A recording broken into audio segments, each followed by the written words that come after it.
I guess it's time. Greetings, mortals. I am Natus, and the end of the week is here, so it's time to talk about some our last, this week's manga chapters that we've read. Which, fine enough, I feel like I should probably add a series in there, but I read the entire series up to date, so well, regardless, we'll see what we're gonna do about the chapters we're gonna be talking about later. But anyways, let's get into this because it's a big series to talk about this week. So, anyways, well, let's start with chapter 127, titled "Under the Black Sea." So, yeah, we are continuing from last chapter with would they be the Shine Six team or the May team? Because we like May's kind of like the main guy in the group, but most of the members are from the Shine Six. But so where do we place this? But whatever, like, we'll talk about this because the because we start this chapter off with that octopus. Skin Hunting's gonna take them down, but then as people captains are kind of look at this because it's an octopus, on talking octopus on a human head, but we find out that it's not just a octopus with a human body because this body hits the octopus with a wrench as as this as this girl starts pulling it off and she's sorry, please don't take it seriously, everything's fine, please don't do anything bad to us. As it's revealed, this is just a human girl with octopus hair. Or is it a octopus that grew a human body? I don't really know. I have a hard time following what exactly these beings are. But anyways, after they get to the to the little path, to the little solid ground in this underwater sewer system, they talk, and this girl explains that her name is Orko, that she works as an engineer, she works on cleaning, and also so then the guys ask her about is this connected to Neverland, and she tells them yes, this is the Neverland's ex, excretory system, which the characters immediately think, oh, I mean poop, but Orko explains that it's not that. It's actually like that it's extra system for adult stuff. So a lot of things like the jewelry, the computers, the well, actually, the computers wouldn't be exactly perfect for this because it gets used in computers. But I think it's meant more like a business kind of thing, like all those kind of stuff. That's where this is a place where they come from, and this is like where they're destroyed and stored, and basically just to remove them entirely from the world, because like even if the adults came there, they probably did have stuff on them, like they probably had like their purses and wallets and all that type of stuff in there, which oh, they gotta be for a shock once they get saved from this place, although maybe they get all that back, who knows really. Again, like, this is kind of implies these things kind of disappear from your person when you like transform into a child, but regardless, this is a system. As in the octopus awakes from that getting knocked out, as tells them to stop giving them information and that stuff, because they're also asking where they can go, what path they have to take to get to the Neverland. And this girl and Orko tells them that they can't go on their own, even if you do get told the entire route, because the passages are so confusing because it's a giant maze. So the octopus says us to stop, but then they find the octopus like, we could just eat you. You look yummy. I think the Catio does that especially. And then they're like, oh wait, we'll tell you, but if you have to do one request for us. So they are just kind of helping each other out. But it's like this, we have much leverage outside of the fact that there's no guide, but whatever. Anyways, then they go to where the staff room is for all of these fish people. And then we see like I think one with a blow face on the head for hair. I think we see one that's like seaweed, and just a bunch of them. And these guys look even more like out of it. Like, they look exhausted. Like they were working for the last several hours without any break and sleep. Which, from what we find out, it is what happened. When they enter this, we have Orko going to their squid chief, which is just a giant squid, telling her about her clean machine getting destroyed, with Chief Squid being super angry at her, berating her, telling her how Wimpy is gonna punish her, which I guess this confirms that this is like Wimpy's area. You know that like when we got like a few chapters ago, the Neverland, what were they called? Map. We got like one area that was like ruins and underwater. We could guess that area was Wimpy's, as well as the fact I think that even the name was related to something about him. But now it kind of confirms it is his area, and now we find out that ruins underwater area is just where all this adult stuff gets thrown at. So yeah. Anyways, then the Chief Squid tells her that he was going to just eat her because she's also an octopus. So he wants to. He frightens her and screams at her, but then Melee just kicks him with his sleeping dragon technique and puts him to sleep and probably hurts him a bit. I mean, he literally did kick him.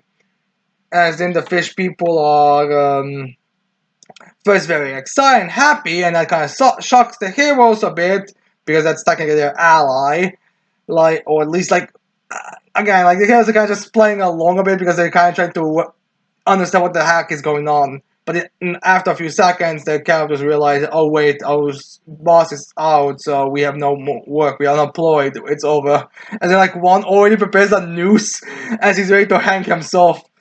I mean, it's dark and not really something to laugh about, but it's kind of like one of those things where it's like those characters are so quickly like they went from happy to well, it's over. We should go just kill ourselves. There's no person living anymore. And yeah, they managed to the octopus tells them this is like their request to help them, and they use the whole like help them regain their hearts back because they lost their hearts. It's got like that metaphorical thing, which isn't really something they understand. I mean, Nirvana and Shy would they would understand. I'm assuming at least, but these guys are not really that group, so they're trying to figure out. But luckily, Melee has an idea, or at least because thinks he knows what they are referring to. Probably because of the training he had on that, is it monk temple? Whatever.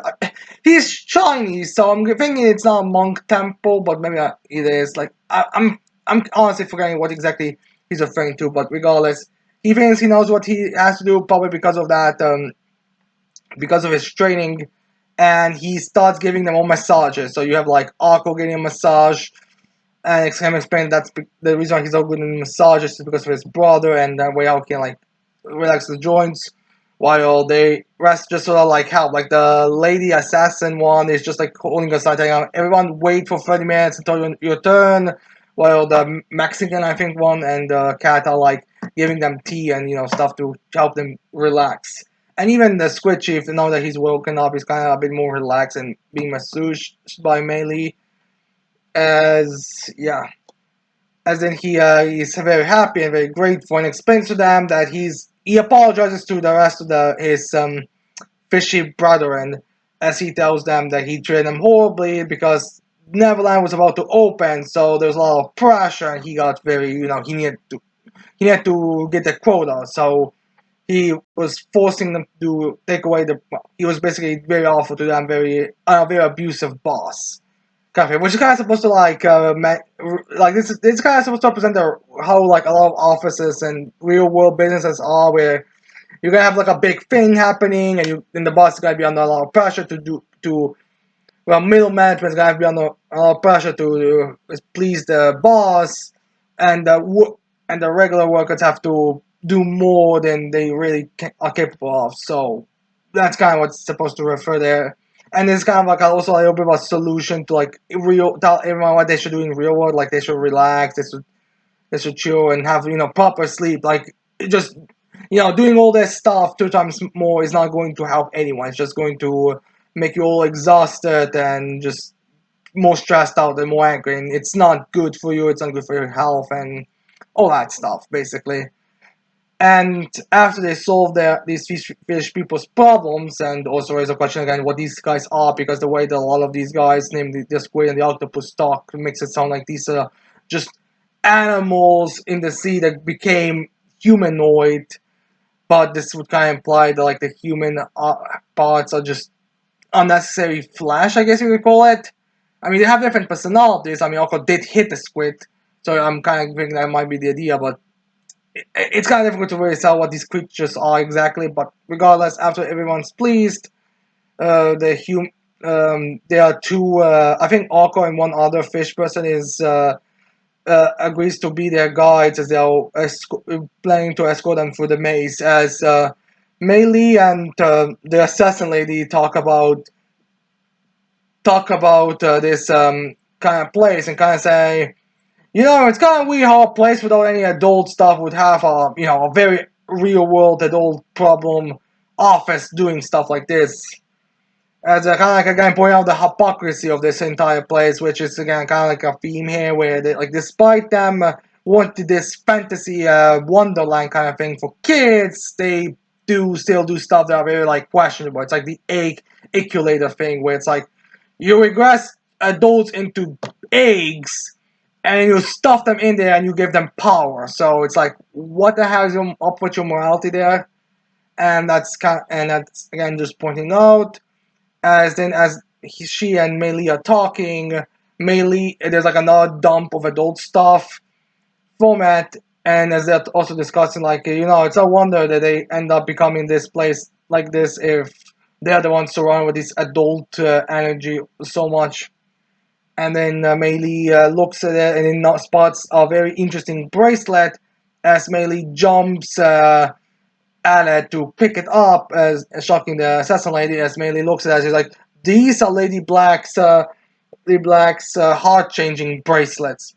And now Mei Li is concerned about that. And at least know that Lady Black is in danger. They know about Ava, but they don't know about her. So yeah, that's it for this chapter. Oh no, it's a pretty like good in between chapter. Like it's again, it's supposed to rise to the action, to the big stuff later on, but that's about it. So anyways, after the Shy, we have This Time for Torture Princess, a chapter where Prince doesn't even appear.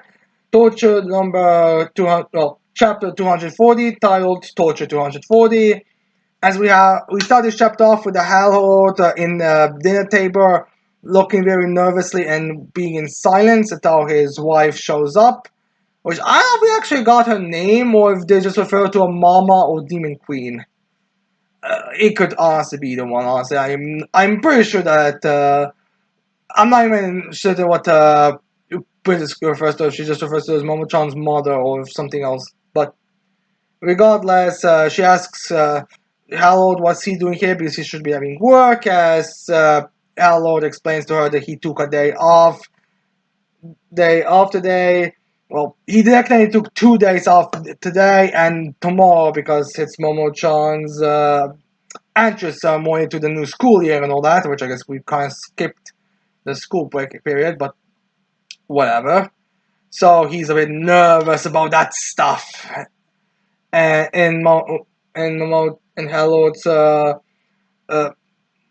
Mo-chan's mom is a bit like surprised by this because you take a day off early just so you could set yourself up. As Momo-chan is Hallowed even tells you that he needs to take this day off to prepare himself for tomorrow because he's probably gonna end up crying if not. In fact, he even like starts to think about the end ceremony and he's always starting to cry a bit. So Momo-chan's mother is a bit like, wait, calm down, don't start already.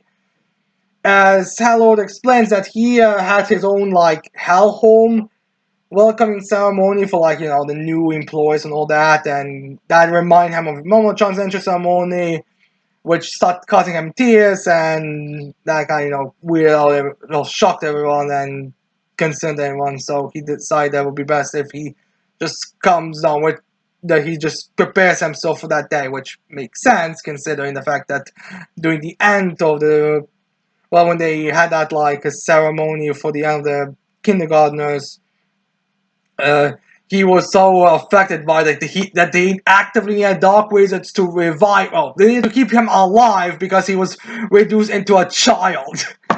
So him dying from him almost thinking that he's gonna be in danger if he stays, if he doesn't prepare himself, does make logical sense. So yeah, he is logical here. It's Mama-chan's mom, the one who needs to kind of remember who her husband is here. So yeah, and then he also explains that if he was to be in his office, he would just kind of cause trouble for everyone. So it's best to just stay out of the day completely. So yeah, he's prepared to just get himself ready for tomorrow. As then Momo-chan wakes up and comes to greet her mother, but then she sees her father. She's like, oh, she's surprised by it, so she's supposed to see him since she thought she would already be at work, and says good morning to him. As then Lord plans to spend the day with Momo-chan, but Momo-chan explains to him that she already had made plans with a friend, so she kind of can't cancel it. Like, she's happy that you're here, but she has plans. And Harold's a bit shocked by this, and he's like, oh, "Is this one of those times? Are you at the age where you would rather spend time with your friends and your father?" As Harold's wife tells him that, no, it's just that you didn't tell her previously, so she made plans with her friend because she assumed that you were not gonna be here. So she tells him that, and it does like somewhat calm the Hello down. And Momo-chan then says it's not a bad thing that he stayed because at least now they'll be able to say good morning and good night to one another. Because I guess even when he ends his work time, he also just misses the ability to tell her good night. Pretty sure we've seen the two. I'm pretty sure it was said that the Hallowed and his wife are interchanging when they read storybooks. I'm not entirely certain why he will not be able to say good night to her regularly. Plus, like, considering how the empire, how the Hellhold is kind of explained in terms of governments, it kind of feels like they would be able to, he wouldn't be working 24 hours if you get my drift, or 70 hours a day, but whatever, 70, 70 17 hours a day, but whatever. Ever, I guess maybe it's like both of the two at the same time, since usually he's off work when he would be saying good morning. But yeah, anyways, he says that, he's like, they say that to each other, and they're like very calm and happy, and then the answer more is tomorrow. So if it's gonna be the next chapter, we have to wait and see, but it's probably going to be next chapter. So anyways, and then after this time for torture, it's time to go to Peakness. That's 100 girlfriends that really, really, really, really, really, really, really, really love you. Chapter 185, titled Era and May are the same age. Not really a creative chapter, but to be fair, what this chapter's actual contents are, it will probably be, taken a very horny way if we, let's say, call it something on the small spa activity side of things. So yeah, anyways, we have the girls classically encountering themselves on the rooftop and having lunch, Kumi being fed by someone, while in the background, while Mira and A talk about, as I think May gives Mira tea or something, and then they kind of start talking about honorifics, how like the two of them, like how they don't really need to address each other as superior and inferior. I think Mira calls May Sama, but the two of them are the same age, so they don't really need to call each other older than not. And as May points, and May also points out that Air is actually older than her, because the way that their ages work is like May already had her birthday while Era didn't. So technically speaking, Era will have. I'm forgetting on the exact dates, but I think May is his birthday is early in the year. I think it's like the fourth month. It's April or something, or maybe is it May? I doesn't matter. It's early into something. I think it's before the school year starts for. Or is it February? Okay, before. Okay, I think it starts before the new school year for students. Well, Eras is a little bit more at the end. So technically speaking, the two of them, well, because the fact that time doesn't seem to move in 100 Girlfriends world, it's more that Era hasn't had the birthday yet, while May has already had her birthday. So technically, May is the younger one between the two of them, but Era refers to her as Salma, which Era explains that because May's already working and is, okay, from a point of view of a novice or just someone looking in, you'd kind of think that May was was a one of the older ones, one of those like adult ones, while Era was just a college girl. Like she doesn't look that up. It's kind of like one of those things where it's really funny to think that the fact that May and Era are supposed to be technically the same age group. Like those two would be in college together if May attends school. Which now is the question about how exactly does May's life work. Like did High give her any education? Was May homeschooled? But regardless, Era says it's kind of a weird thing because, between the two of them, May looks more figured out, more, I guess this is like one of those weird chapters where 100 Girlfriends tries to be a bit more real and more mature about the subject it discussed, which, again, it's not exactly weird for it to do stuff like this. I would say Akko and Rent Solo Date was like this. I would say Zetsu chapters are like that. So this chapter with Era and May does again make sense. And to be fair, this kind of conversation does work with these two characters, but it's just kind of a weird thing when this type of series have this stuff in it. But yeah, they talk about it, and they also say that she can just refer to her as Era, and then May can just refer to her she'll just refer to May normally because May is the one who brings it up. But the issue is that May has a very hard time referring to Era normally. Like she's like Eri Chan Sama, Eri Cha Sama. Like May is having a hard time comprehending like talking to someone as equal because usually it's like she views everyone above her as an individual and person, but then like the only times I think she's referring underneath her are like the ones where in the maid hierarchy she's above. Like I think she refers to May as inferior, but that's more because of she's the senior maid while May is the younger maid, and May always says big sister. So it's kind of like you kind of up like you're putting yourself up. She's putting May above herself as well as like in the actual hierarchy she would be lower. But yeah, Era and May talk about it, and then Era wants to like help Eri because she's dealing with a lot, and kind of discuss as well uh, as they are like it also talks about how she's like reflecting on her actions because like she's going to college, but she doesn't really know why because she kind of feels like that she's just gonna take over her family business. Like she's at least planning to do so, but then her parents put her to college, and now she's kind of wondering if she's gonna just end up working there anyway. Is she just kind of wasting time? Like, is it all this money that's going to them to going to college just being wasted? And she's being very sad and depressed about this. As May wants to comfort him, wants to solve this issue, but she doesn't really know how to, so she requests that two of them spend time together. Granted, she says it in a way where it's like, wait, are you coming on to me, or what exactly are you meaning?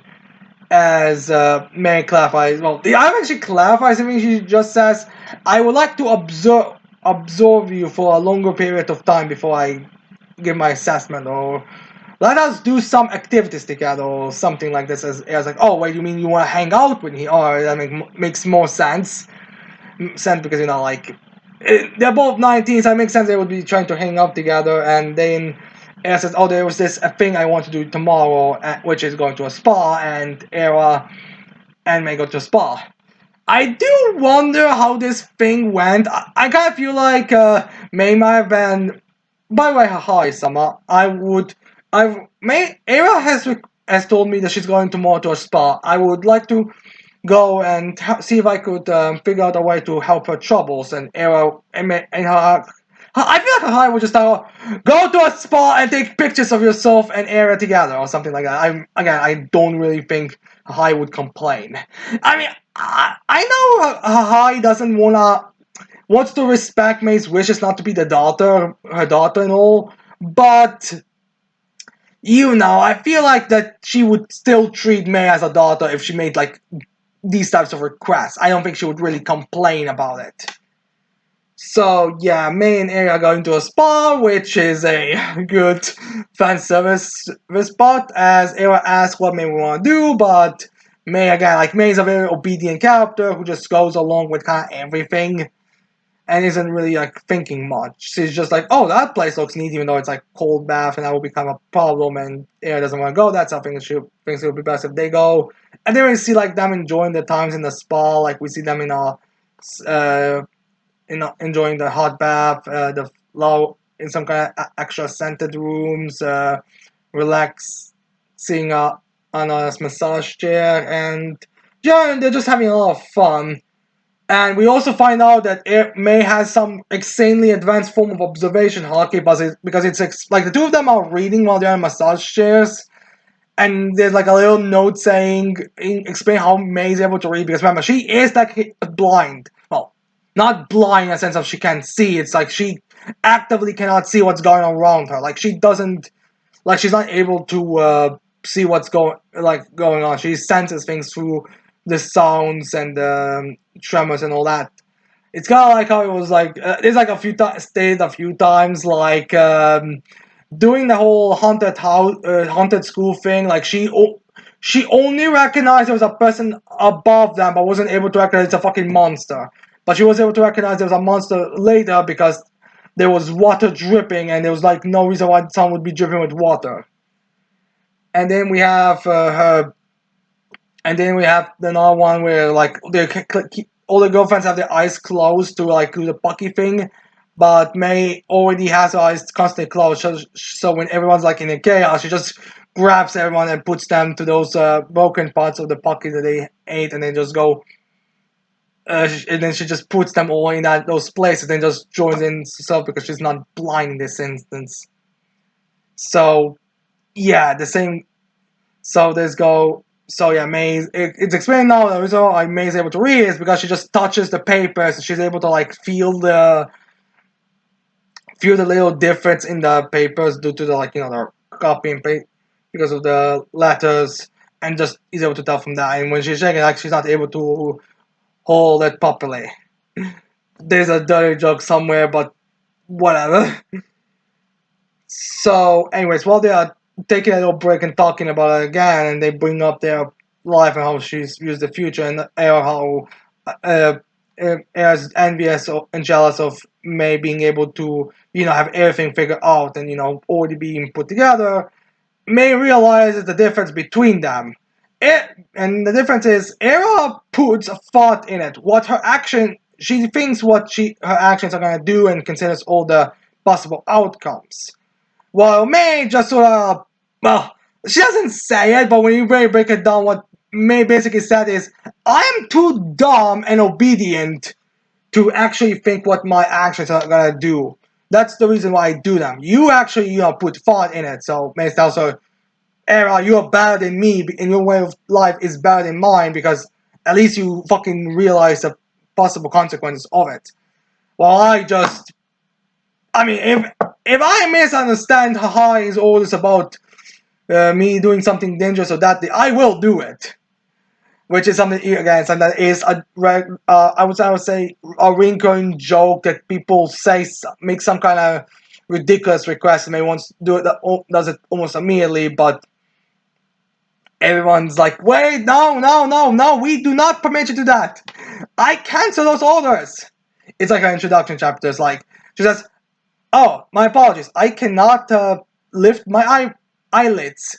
I'll go fetch a scalpel to cut them out. As a guy's like, I was like, no, don't do that. You hurt yourself. I cancel your order. I cancel the order. So again, like showing that she's not really thinking much.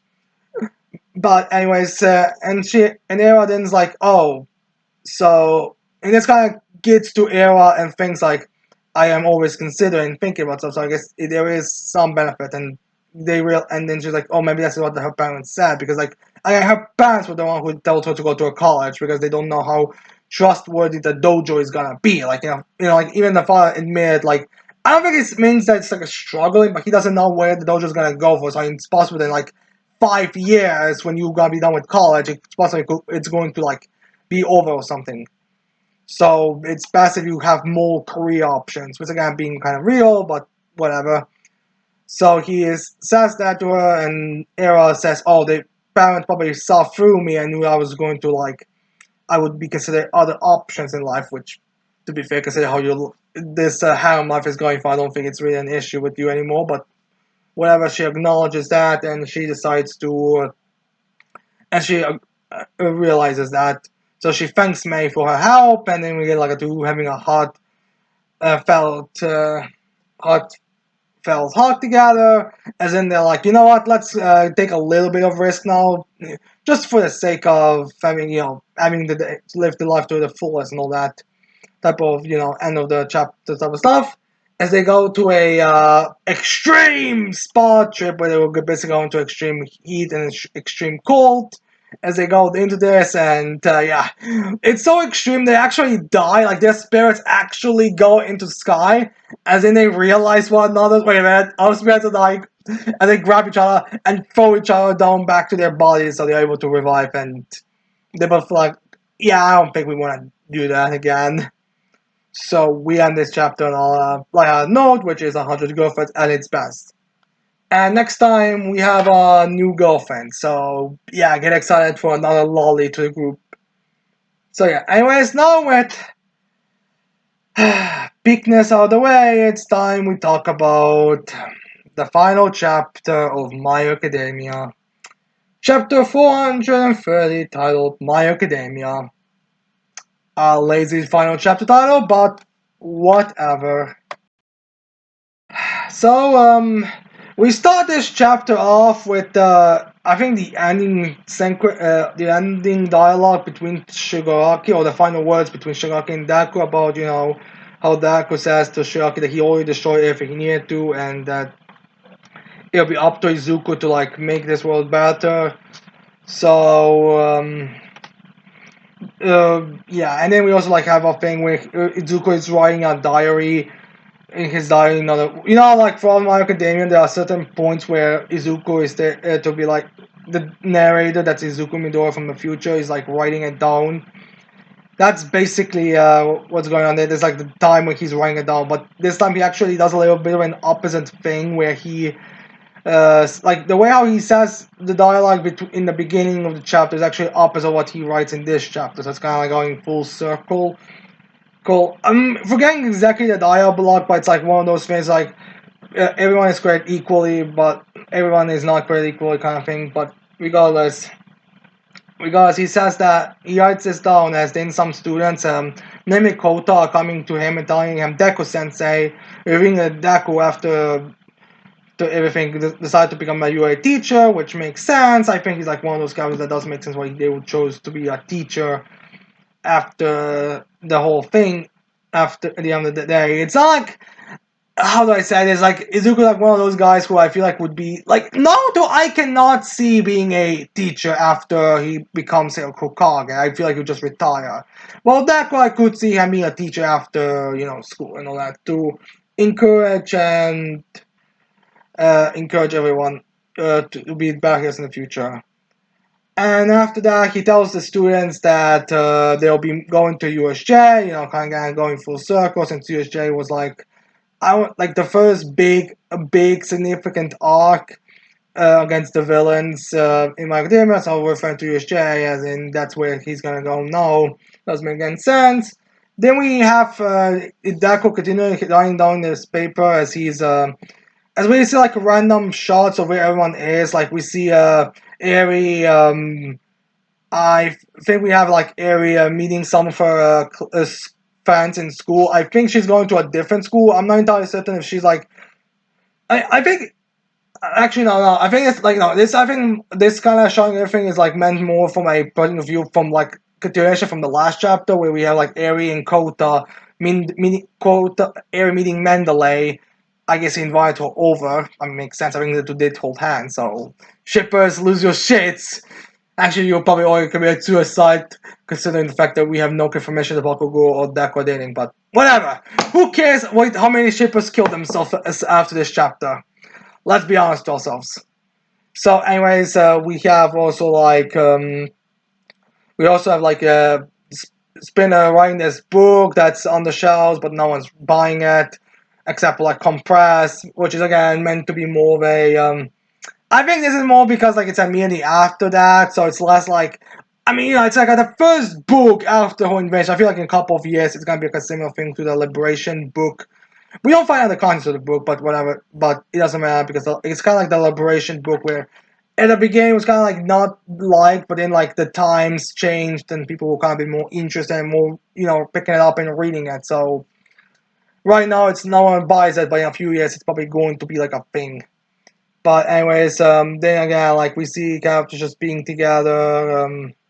I don't think there's any like big significant moments exactly. I think yeah no we have like a moment where we have like the final year for you class 1A, well the final for the third year for student from Daku's class, where we have Bakugo being the one to make the speech and blowing up actually not Ida was the one who's giving the speech, but Bakugo and Monoma were the two who were blown out. I guess that really is the tradition in UA.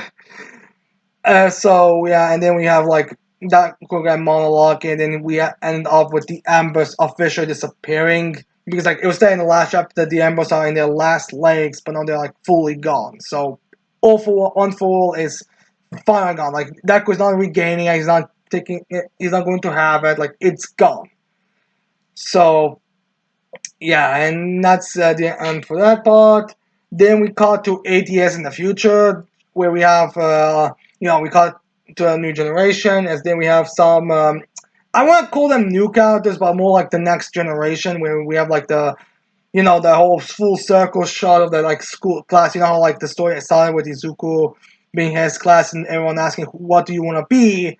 As then we have like the teacher asking the new students what they want to be, as then like one student wants to be in the development department Mei Hatsume, which we see her and she has developed to say the least, and her hygiene became worse.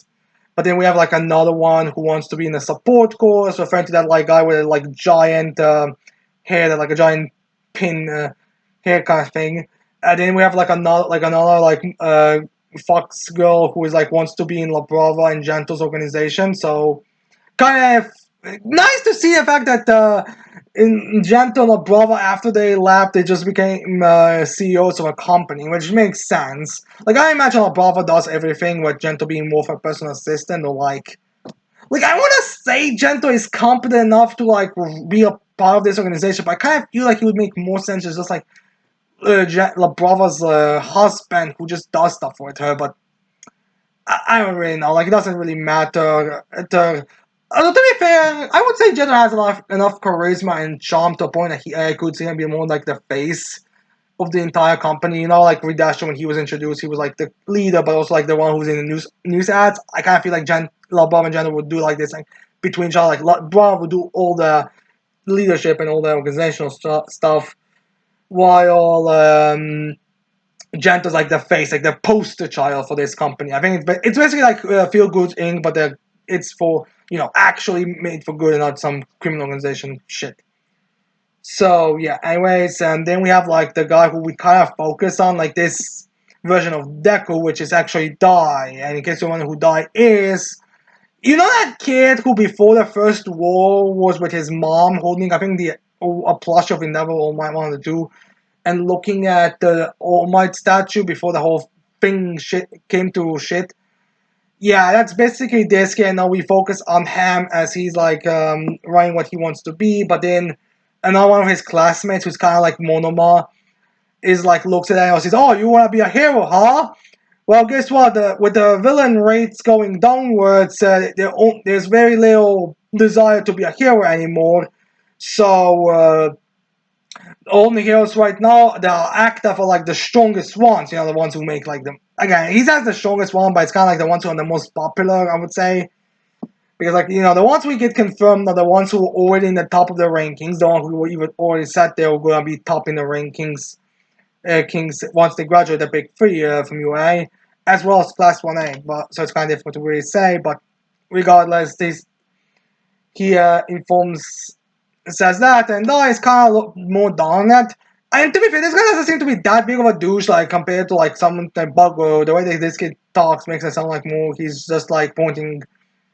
It's not like as violent and extreme as Buggo. It's more like This isn't really an age where someone with your comic work would even make sense to be a hero because like such a such a decrease and all stuff.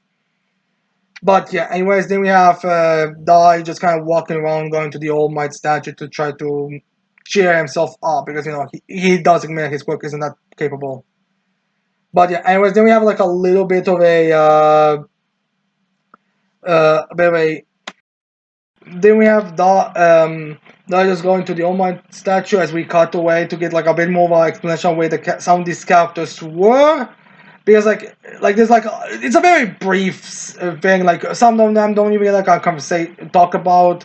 Like I think all we get from Kamnai and Jiro is the fact that the agencies are like right next to one another. Sato, Jiro, and Toro and Mina I think don't even get mentioned. Kiyashima is apparently very popular amongst men, but we do get some more detailed information about some of them, like Tentacolai, Soji, for example, got an Imamur Peace Prize, and Guy was congratulated that for everything because of the whole what he did with the mutant type quirk users.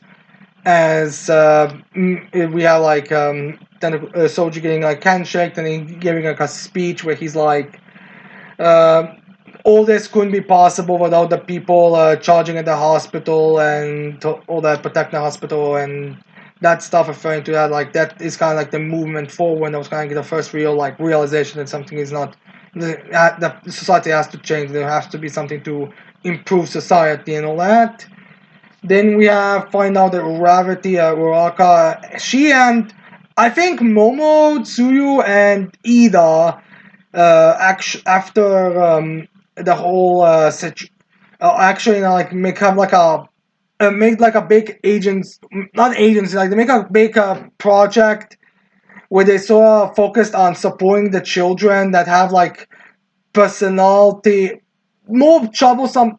I don't want to say troublesome, like okay, kids that have quirks that are very dangerous and very deadly, but and it could affect their personalities in a sense. Like Toga had like blood drinking quirk that made her transform, but more blood she consumed. That's basically for the people that this group is meant to, so they would be able to grow better to become properly adjusted and probably be able to live in society because just telling them to stop being used, stop using your quirk, stop.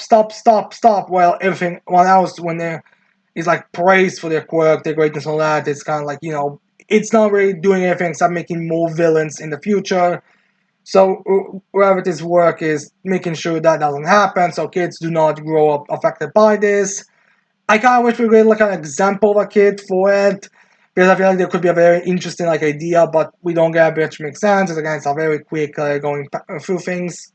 So yeah, then we also get like a little show of Aries in the future where she's like in a school. I am not entirely certain if she's in US. I think her uniform is different in the school uniforms in UA. I mean, Aries wanted to be a Eri wanted to be a singer. Like, there's no real reason. Like, throughout the story, she never really had any desire to be a hero, despite how much people would like want her to be a hero. How much people were like speculate about her being a hero. So, but it seems like she's just kind of going to a music school, going to a music school direction because like she has like a guitar and she's like with a few of her friends. But I mean, her horn has grown back up, but maybe it's like weaker as well. Like remember, like it's like more of the genetics thing. Like that's the reason why the horn is growing back, but the power of it is actually inferior or something. I don't really know. Again, it's like a small thing. I honestly would not be surprised if volume, the final volume of My Academia is gonna have like a bunch of final pages, which are just gonna be like explain what exactly is going on, so it will be more clear. So yeah, after that we then have Aizawa going to Izuka and wanting to talk about Bakugo and Shoto a bit about the Billboard chart and the rankings because apparently Bakugo after he became a pro hero and Deku became a teacher goes to Deku a bit about advice what he should do as a pro hero to be like number one. Because, if there's anyone who would know about it, it would probably be Deku, as much as Bogo would probably hate to admit it. And Ozara tells him about this, about how he got into trouble with a news reporter, how he screamed at a news reporter. as Deku, as Baku, and as I tells Deku that he's gonna drop in the polls and Shoto's gonna surpass him because you know his personality is just kind of a kill. It's kind of a kill shot when it comes to that type of stuff, which may actually be reflecting on the real world because a couple, I think a week after the final chapter came out, the douchebags in the industry wanted to have had like a big announcement about My Academia, but instead of having like an actual announcement about a sequel or a movie or anything like that, they just sort of wanted to make a worldwide popularity poll. So, and so you are wondering if maybe Shoto would replace Bakugo in the number one spot because there's I feel like Bakugo is like a little bit more disliked or not as popular as he is in Japan. So yeah, but so there might be some real world reference here, but we have to wait and see for the popularity poll's conclusion to know if Bakugo is gonna drop behind Shoto, if he's gonna remain at number one.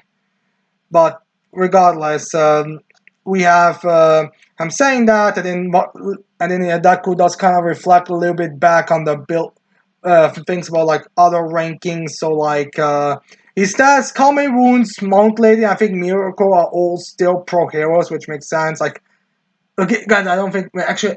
Wait, do they mention Miracle?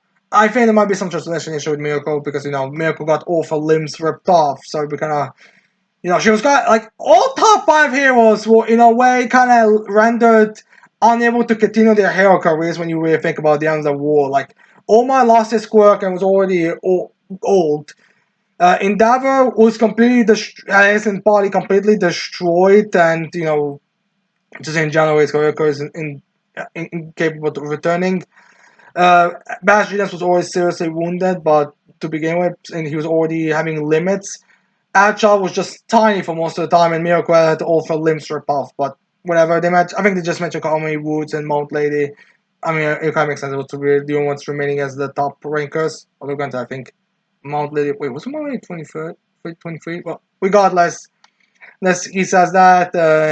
But the way they talk about it is like sounds like Mirio is number one because they do mention him in the Billboard chart, like how he passed a lot of the heroes, like he passed Kame Woods, Mount Lady, and he became number one. Which, to be fair, again, half of like actually, now I think about who exactly was left in the Billboard chart when it comes to like top heroes. Like, okay, let's exclude Oma because he was gone in the halfway of the story.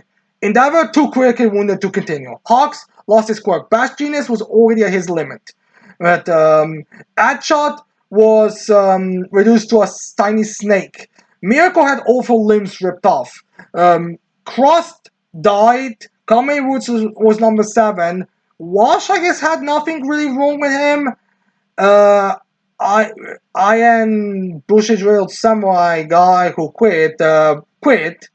He's already ancient as fuck, and he didn't even return like Death Arms. And Ilyuku just saw disappeared off the face of the planet. If we've been after the first war. Maybe she quit as well. I don't really know what happened to her, but as is, I don't even think she appears in this. I don't even think she even appeared off the site in the war, unless if I'm forgetting a moment. Was she maybe when she went to Nokia? No, I don't think she was there.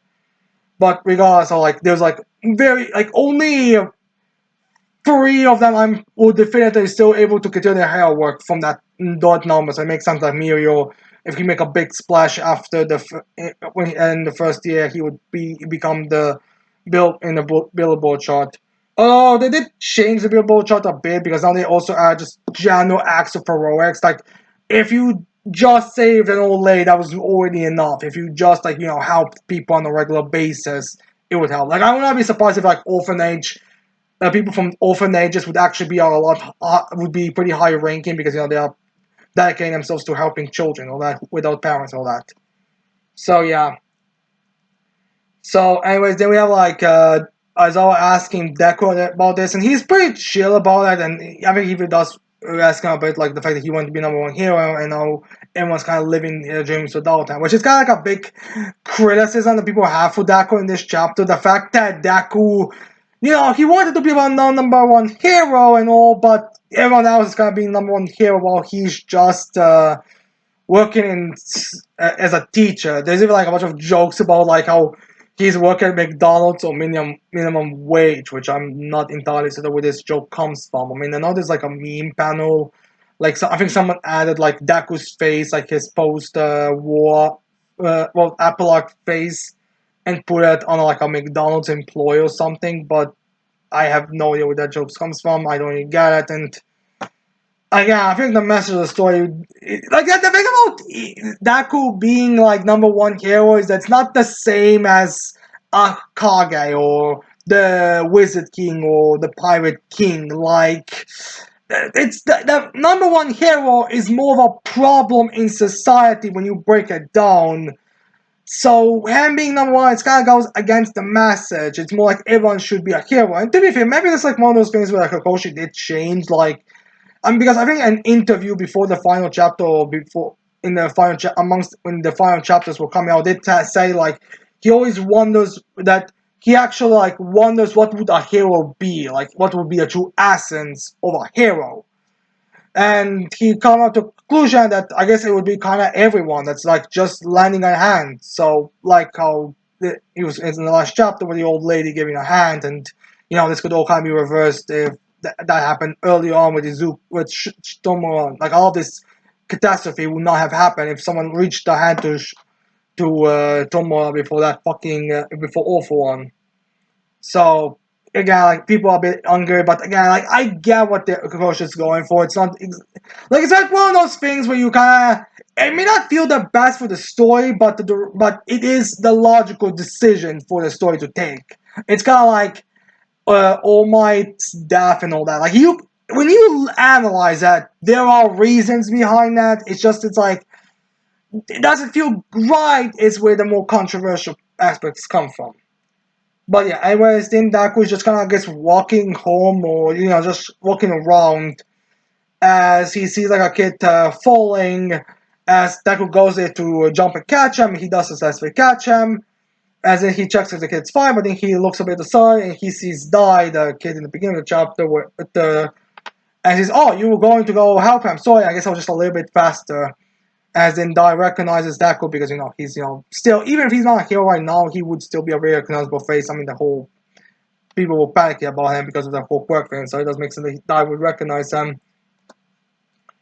As Dai and Daku have a little bit of a talk that's supposed to mirror All Might and Daku's conversation from the beginning of the story, as that questions if he can be a hero because all his powers do is like puts out like I don't think they say plates exactly, but basically he can pull out plates off his hair and all that. As in Daku goes into his over-analyzing form is like, well, throwing limited, things out of your hair is not exactly the bad thing. I mean, we could use Mineta as an example when it comes to throwing things. It could be very useful. Maybe you could even change the size that would make it even more deadly. After all, even if it's not a giant iron fist, if something giant falls on you, it would probably hurt you a great deal. Maybe you could also use the force of your string. So if you start exercising your muscles, you'll be able to throw it more like a bullet than anything else. Which does kind of scare Dai a bit because the way how Daku is talking about it's kind of creepy. Like the way Kakashi does it is in a more creepy way, like kind of like muttering nonsense underneath your breath, like a mad scientist kind of thing. But anyways, the main point is that Daku encourages Dai that he can be a hero. He just needs to put his all in it. And again, like in this society, it's like a bit more there's more things that are being done that you can be considered a hero. Again, I wouldn't be surprised if like officers and firefighters, medical medical individuals and general medical individuals and a few others are all considered in a higher esteem. I think I even missed a part where like one of the students did just say that they would rather be in a doctor because the medical knowledge that the one doctor brought was like a very big thing. So again, like there's a bit more you can be considered to be a hero, and if you want to be a true hero, you can be, and Deku encourages him. He doesn't do anything crazy, but he does say that he can do it. Just dedicate yourself to it, and you'll be able to accomplish that. And then Dai and Deku leave as we get like this very nice shot of like the statue with All Might as we have Class 1A behind him. I think this is like I think this is like the statues that are at UA because I think all the students like Momonoma as well like got like a statue dedicated to them, and we have them all like posing themselves like yes to like show that there's more than there can be more than just one hero. As then like Dako goes, I guess he's actually heading towards a UA or something. Again, I'm not sure where this is supposed to be taking place. But Dako states that he is happy with his life and happy where he threw at as he wants to end the story. But then All Might shows up and pulls out his fourth world breaking powers as he rips the Tartka and says, "Hey, where were you going, kid?" And so Dako's a bit surprised by this, since that I'm spelling All Might was abroad, and Dako said if he was coming, he would come pick him up. Again, like they still have that mentor relationship. As All Might tells, it's not the time because All Might pulls out a briefcase and tells Sam that after my battle with All for One, there was like a big desire to improve the gadgets and the power and the equipment that we use because it's there during the fight between All for One and All Might that the people generally look down upon gadgets because they cannot replace the real thing. And you really shouldn't rely on gadgets to replace the real thing, but because of the whole events with the battle gets awful on, people decide to take a bit more serious approach towards it. And between All Might's founding and Class 1A's founding that was led by Bakugo, which are good, like thank you Deku for everything you've done kind of deal, as well as the friends over in America, the Shield family. I think even mentioned like associate from the Shield family or something like that. One of the two, it doesn't really matter which one. Probably I would probably Mei and probably Hatsume and Sao, was it the girl from the first one? Because I think there was like a team up mission chapter where the two of them that did meet, so again it makes sense that those two like work together to make the armor. And All Might made the suit to Daku, so Daku can now be a hero. Which the suit we don't see much of it, but it's basically like just an updated form of the suits that Daku has been wearing. As then Hawks makes an announcement there's like an avalanche in this area, and he wants every available hero to be there. Where we have Bakugo saying, "Hey, it was about time you came to us," and he does a more chill way. So he comes, "Come on, let's go." As we have the finals spread where we have Daku and all of his on the entirety of Class 1A, Shinji and Dama both included, so it's like 21 characters there, all leaping into action as Daku looks behind him and he sees Shiraki's ghost there, kind of be like, "You made a better world." As the ghost disappears, as they're all ready to go into action because that's their My Hero Academia, and just ending it. The thing that makes this a lot, My Academia's final chapter feel a lot more impactful than like Fire Force or Eden Zero is because like I really have a lot to be thankful to My Academia. Like now it's like the one series I think that really got me into manga and anime. Like yeah, I had some prior interaction with the series before, and probably I mentioned it beforehand.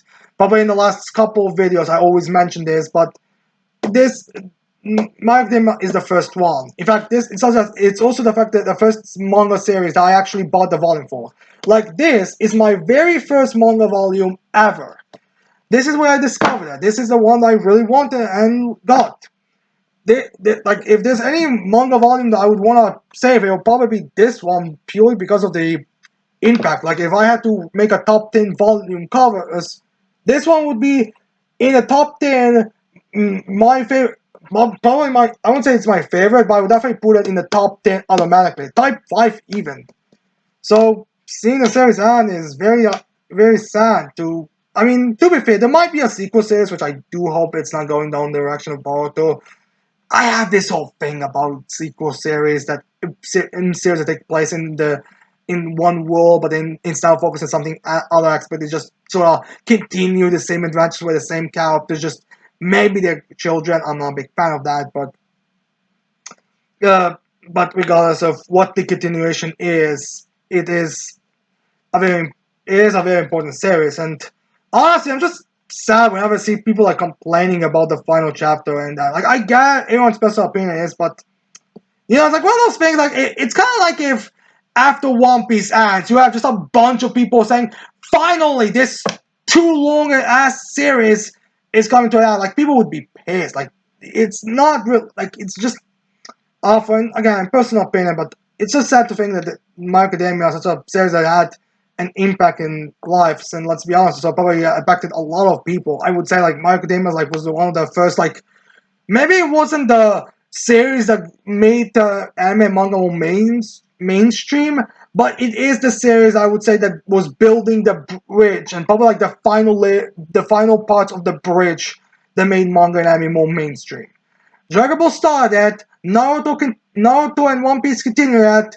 My Academia, I would say, ended that with Demon Slayer and JJK being the ones that like pushed through it. Well, I would say right over it in this analogy. So, yeah, I do feel like My Academia, while it does get a lot of hate, I think it's people I think forget too much about how big of an impact it had. So it's gonna be sad leaving it, and quite frankly, I am curious where it's gonna go. I hope we get to see more of these characters, more of the world. I would very much, really do hope want to see where it goes. Hopefully, the fan base will be less toxic. Well, I don't consider shippers a part of the fan base. I consider shippers their own separate fan base. It's just as it's some of its connection to my MHA, but that's a personal opinion. We can debate about if shippers should be considered a part of a fan base or a different fan base entirely in the comment section below. But whatever, it's over. And now I'm set. Alright, let's talk about another series to try to cheer ourselves up. Because we still have a lot of manga to talk about. And the next one is Four Nights of the Apocalypse, chapter 158, titled I Can't Stop the Attitude. So yeah, I guess Gawain is normal. And in case you're wondering if she is normal or not, well, don't worry, the beginning of the chapter completely reveals that she is, as Gawain asks her father, friends? I don't have any, as Sky kind of shows it, and then Gawain sees Percival around, she's kind of shocked. What, Percival? You're back? As she's so shocked, and the whole thing, as Kay's like, oh, I see, yes, you all need friends. Good. Anyways, I'll leave you to be with your friend, to play with your friends, and he just goes, which it's kind of which worries Anne a bit because like he would probably go to report this because like all he has to like because to them it's not illogical for him to just be like, all right, I'll bring you guys to Gawain. Gawain does seem to be under some kind of surveillance or at least control.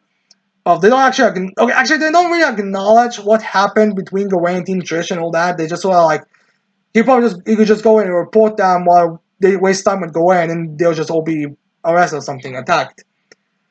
But they do like mention like because he's half power to Arthur, but the Gawain mentioned that he and his Arthur and her father have sort of severed time, have like bad blood between the two. Which, to be fair, they had bad blood even since childhood. But it's kind of like weird because like the way Gawain acted when Arthur showed up made it look like Kay was very abusive as a father towards her, like to a point that it didn't matter if she was stronger than him.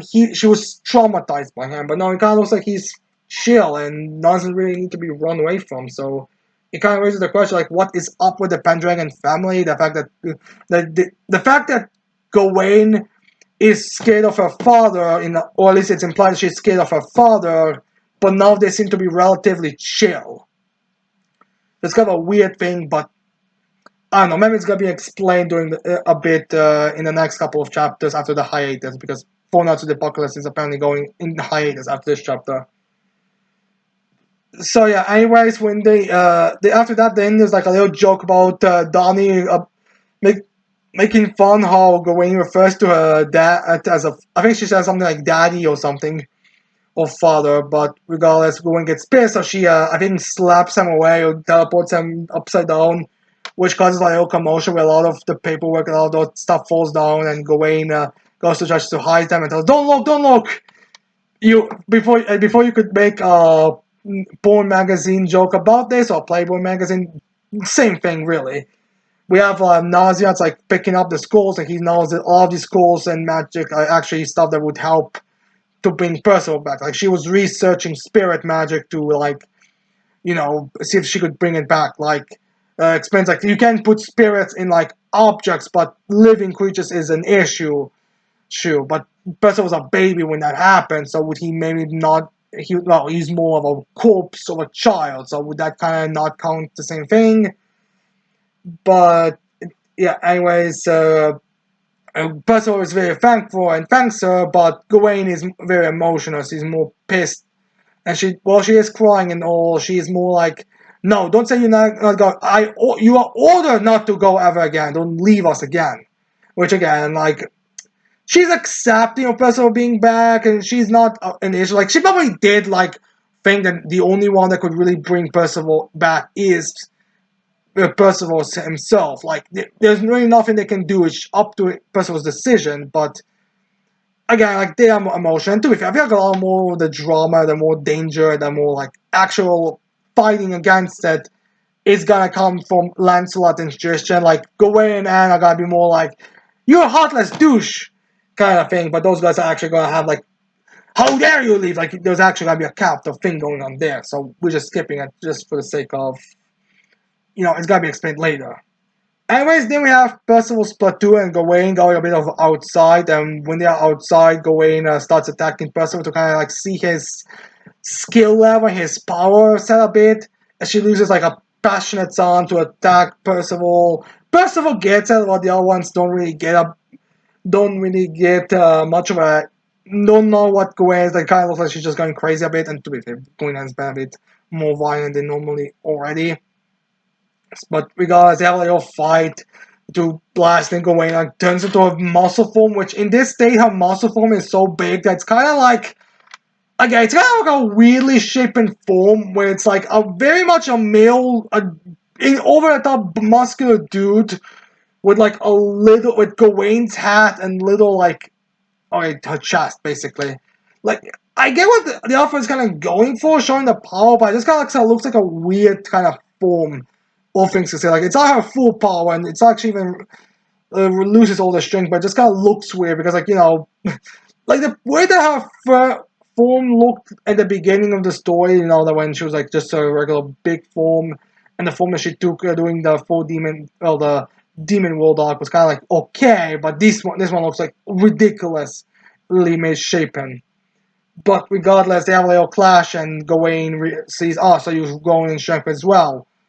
As Percival tells her, it's not so much he grew his strength, he just learned more about his spirit magic, and now he's able to use it to a more of a better degree. As both of them just kind of react to as monsters, because these two don't even like. Now are they insanely talented from the beginning, but now they also have just more power they can tap into once they realize about it, which, to be fair, is kind of like Akaba's thing. It's kind of like the same thing he did with Saturday Saints, where he had like the Cabs being insanely powerful, but they just had like mental blocks or things that were like making them not able to go full power because otherwise they would just be Saitama in every problem in the story. But yeah, then there's a little joke about how both of them are a bit of perverts. It's like when a budget is talking about the whole attack and the fighting and all that. And when she compliments her form, how she's growing to a lady, as Percival's like, oh yeah, her boobs grew bigger. As they're both like to shut up because they're both just a bunch of horny ass guys, which is kind of funny how the two of them are technically looking like the youngest of the group. But regardless, then we have the group kind of going to business, which is going for Lancelot and Tristan, which I guess means Lancelot's also in the Camelot. I kind of thought he was in Bond's place, but I guess after some time, Lancelot went to go to the chaos to the land of Camelot. But whatever, seems kind of was made just for the plot. But regardless, we have them going there, and while Gawain doesn't know where Lancelot is, she does know where Trish and his platoon are because she says they are in the cauldron of unfine, which is what everyone was kind of expecting them to be, and it is finally confirmed. So Tristan and the Gion and Isolde are currently present in that area. As they kind of like, yeah, they kind of figured about that, and again, I think we are going to get an explanation of what exactly happened to Team Tristan a bit later, because again, like, it's kind of weird how they don't really directly talk about, but again, I think we are going to get explanations. But anyways, before we set up for that, or before they go into like the details about the plan, Gawain mentions how the one who's in charge of the cauldron is Beltrepe, the Green Knight, the one who's like the most intimidating, the one who had like the best feats against the Sinods right now.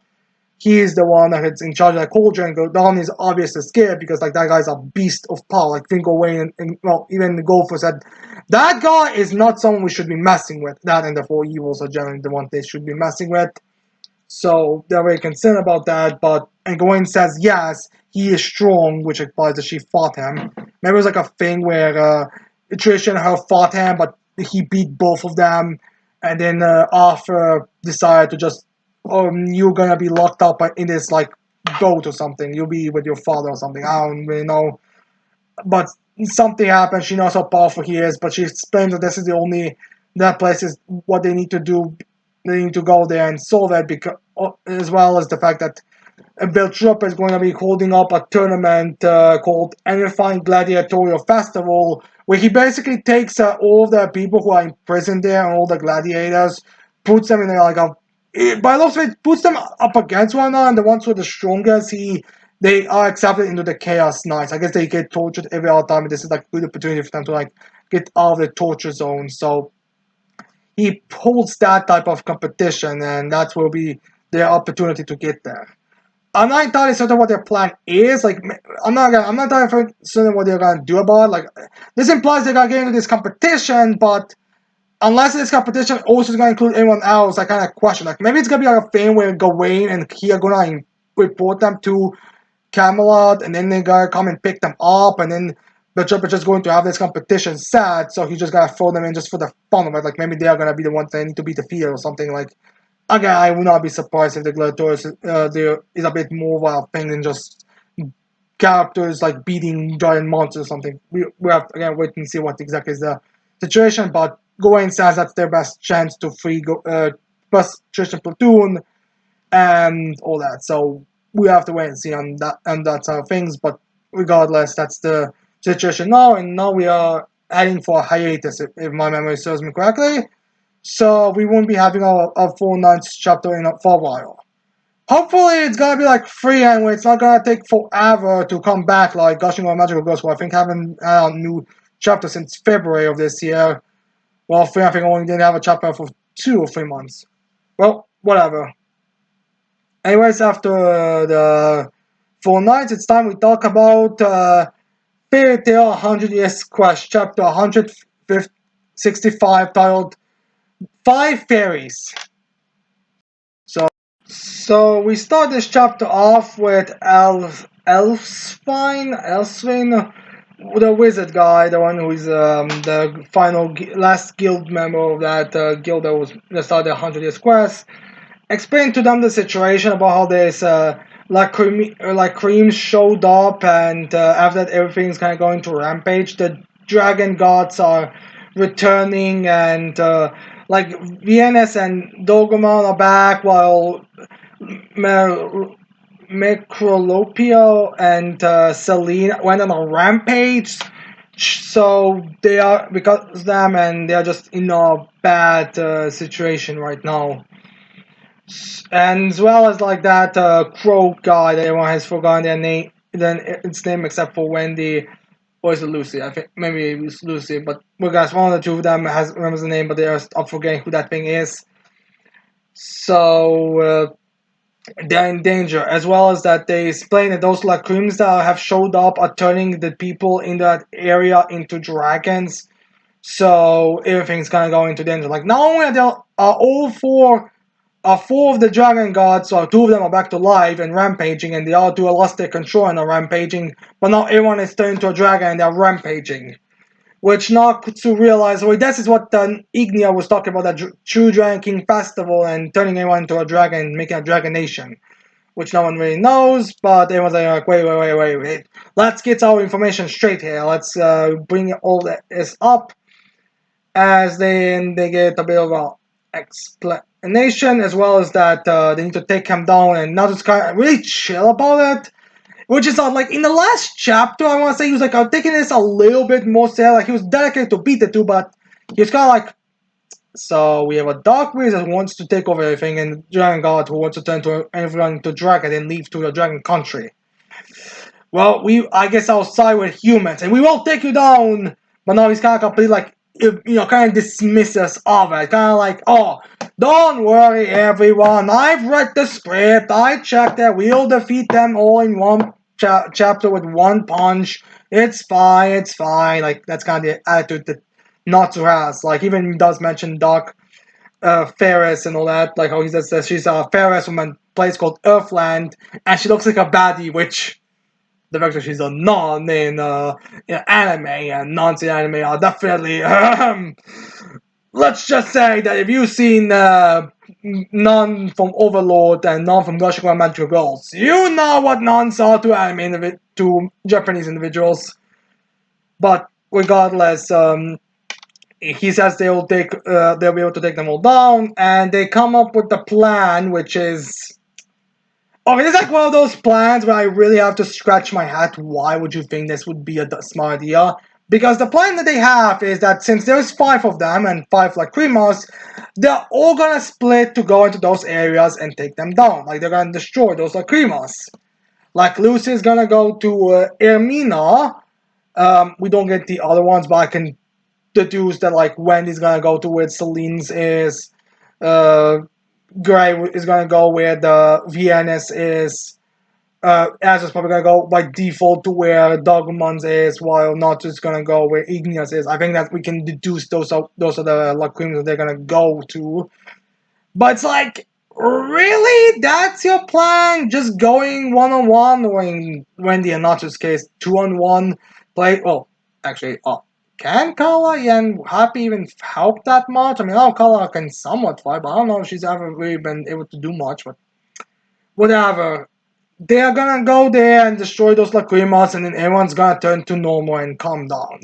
Which, okay, I know. Okay, to be fair, there does seem to be a confusion about what Team Natsu is doing, because some people talk about like as if Team Natsu are going to take down Dragon Gods 1-on-1 when they are literally there to be stronger than they were during the initial fights, and yet Cavs are acting very chill about, like very confident. Yes, we can defeat Dragon Gods on our own, 1-on-1. I mean, that is definitely the attitude they have, but yeah, it's not the case. They want to go there because they think they can defeat the Lacrims alone. But the issue is, I kind of feel like a smarter plan would be to prioritize getting Macrophobias and Celine first out, so you have backup. Because, like, Macrophobia and Celine are your allies. They are helping you. Elsewhere even stated that those two lost their minds and are rampaging. So getting those two as well as Diabolas by extent. I mean, again, we don't know what happened to Diabolas. Like, did they get into dragons or are they in lost control? They just dragon form, but they are able to control themselves. I don't know. We have to wait and see until when, in case when it is when Celine is, it would actually kind of make sense that they would be fine, because again, like, so Wendy isn't a fighter. Like, that's the thing you also have to remember about this. Lucy and Wendy are not the combatants of the group. Like, they can fight and hold their own, but they are always more of a support thing.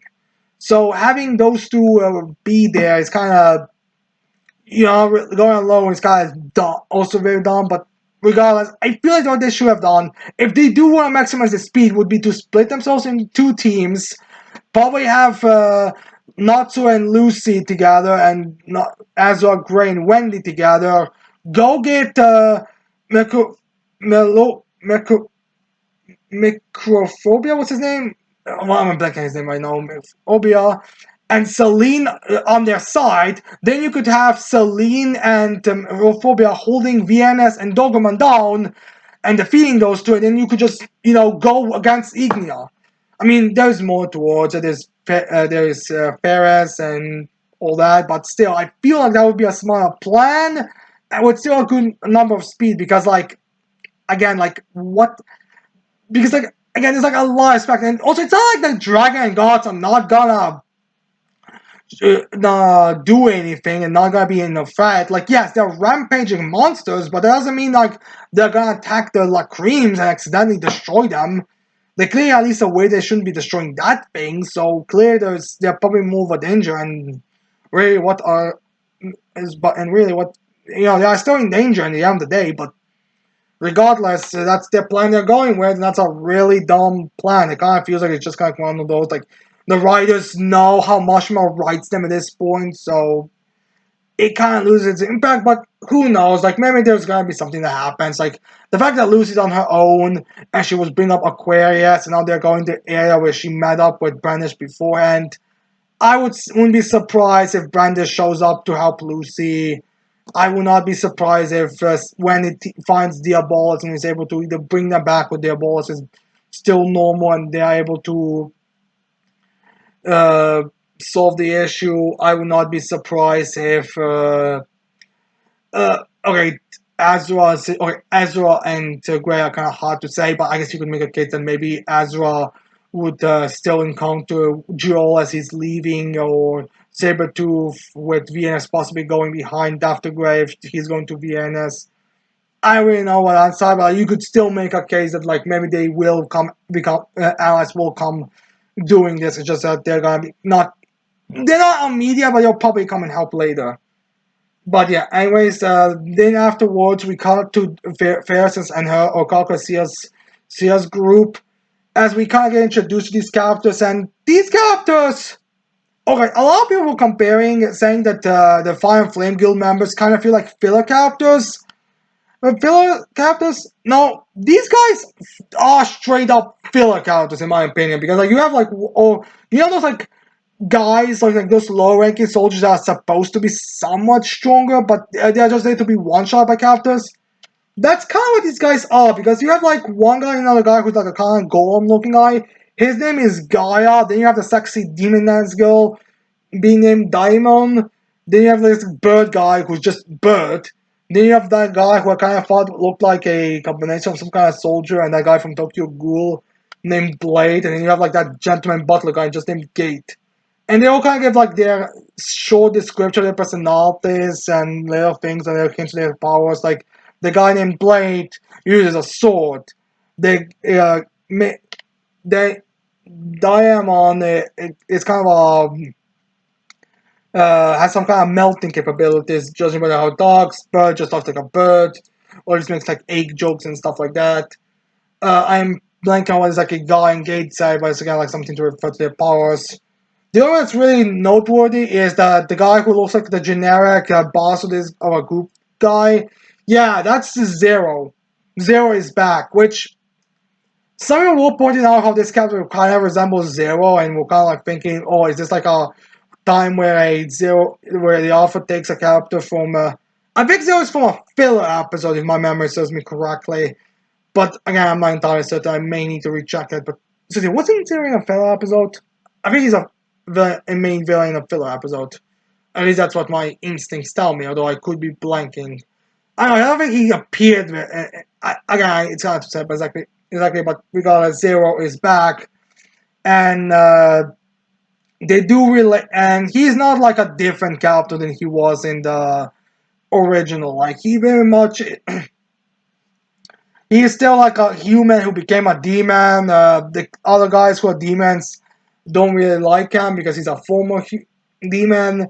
And there's also like as they also points out that Ferris was also a former human, but Ferris explains that she after she absorbed Octologia's hand, she gained the power and was able to become the Dark Mage. There's not much more explanation, but it's just like a little bit more of a detail. Like it's because of the Dark Arm and being able to create all of them and that. So yeah, there is a bit mentioning of that stuff. There's also someone who mentioned that all of these guys from these new guys from Oracleus are kind of like aspects of Fairy Tales Guild members or not so team, like Wendy, Wind, and it's like a guy who's a bird, Blade, Urza, Diamond, Grey, Demon. I'm blanking on who got. I'm blanking on Gate and Gaia, although I guess you could say Gate is Lucy because of the Gate relations with her family, or the heart for her family, and Gaia could just be as not so in some sense, like the opposites or something. So yeah, I'm not sure this is supposed to be hint to who fights who exactly. I mean, there is five of these guys, with Zero being the boss of the group, or the very least seems to be the most like powerful one. Even though the group doesn't respect or like him that much, but we'll see how these fights go, because like I really question if would would Mashima really have the team Natsu like have basically three separate groups to fight, have all them team Natsu fight separate three groups that he would just have them defeat. Because like again, like remember how like against Spring and 12 you had Urza fight one, beat one, then you had the Alter fighting two more Spring and 12 members. Granted, those ones were more help, but she was the main one that was fighting. Like, Joel gave the finishing blow on Nine Hard, but Urza was the one that was fighting Nine Hard more when you really break it down. Urza was the one who was fighting Irene more than anyone else. So, like, like, so Nashima does kind of give these counts a little too much. So I wouldn't be surprised if he gives like Urza again. And same thing with Urza in the last arc. He gave her both the Signario sisters to defeat. So it's not impossible for Mashima to think, oh, I'll have her beat Blade, but I'll also give her Wet, and I'll also give her Dark Ferris or someone. Like, oh, okay, the first will be a whole good thing, but Ignia being not sustained opponent, but whatever, like, you get what I mean. Like, I would not be surprised if he has her beat, like, everyone from this group, or other ones beat one. Hell, it's question if you guys gonna fight one of these guys. That's how, like, lower the stock is. But, yeah, anyways, Stan, as Zero wants to leave because he has his own kind of thing to do, like, to reduce the world to zero or something. As Ferris explained, that this might motivate him a little bit more to fight alongside them. As she tells him that Fairy Tail is gonna also participate, as Zero gets really pissed off. So now his coordination, his assistance is gonna be used. So yeah, I guess this is the same Zero, just again to refer to. I mean, again, they do refer to the place that he met Fairy Tail and all, but there's also always a bit of a questioning. But now it's confirmed that he is the same Zero. So anyways, then we cut to Lucy, who is in Mina, probably just to help like the time has passed a bit, because we cut from this to Ferris when they were discussing. So the idea is also the time has passed a bit. Just so she's kind of walking around in Mina, as then sees some people, or she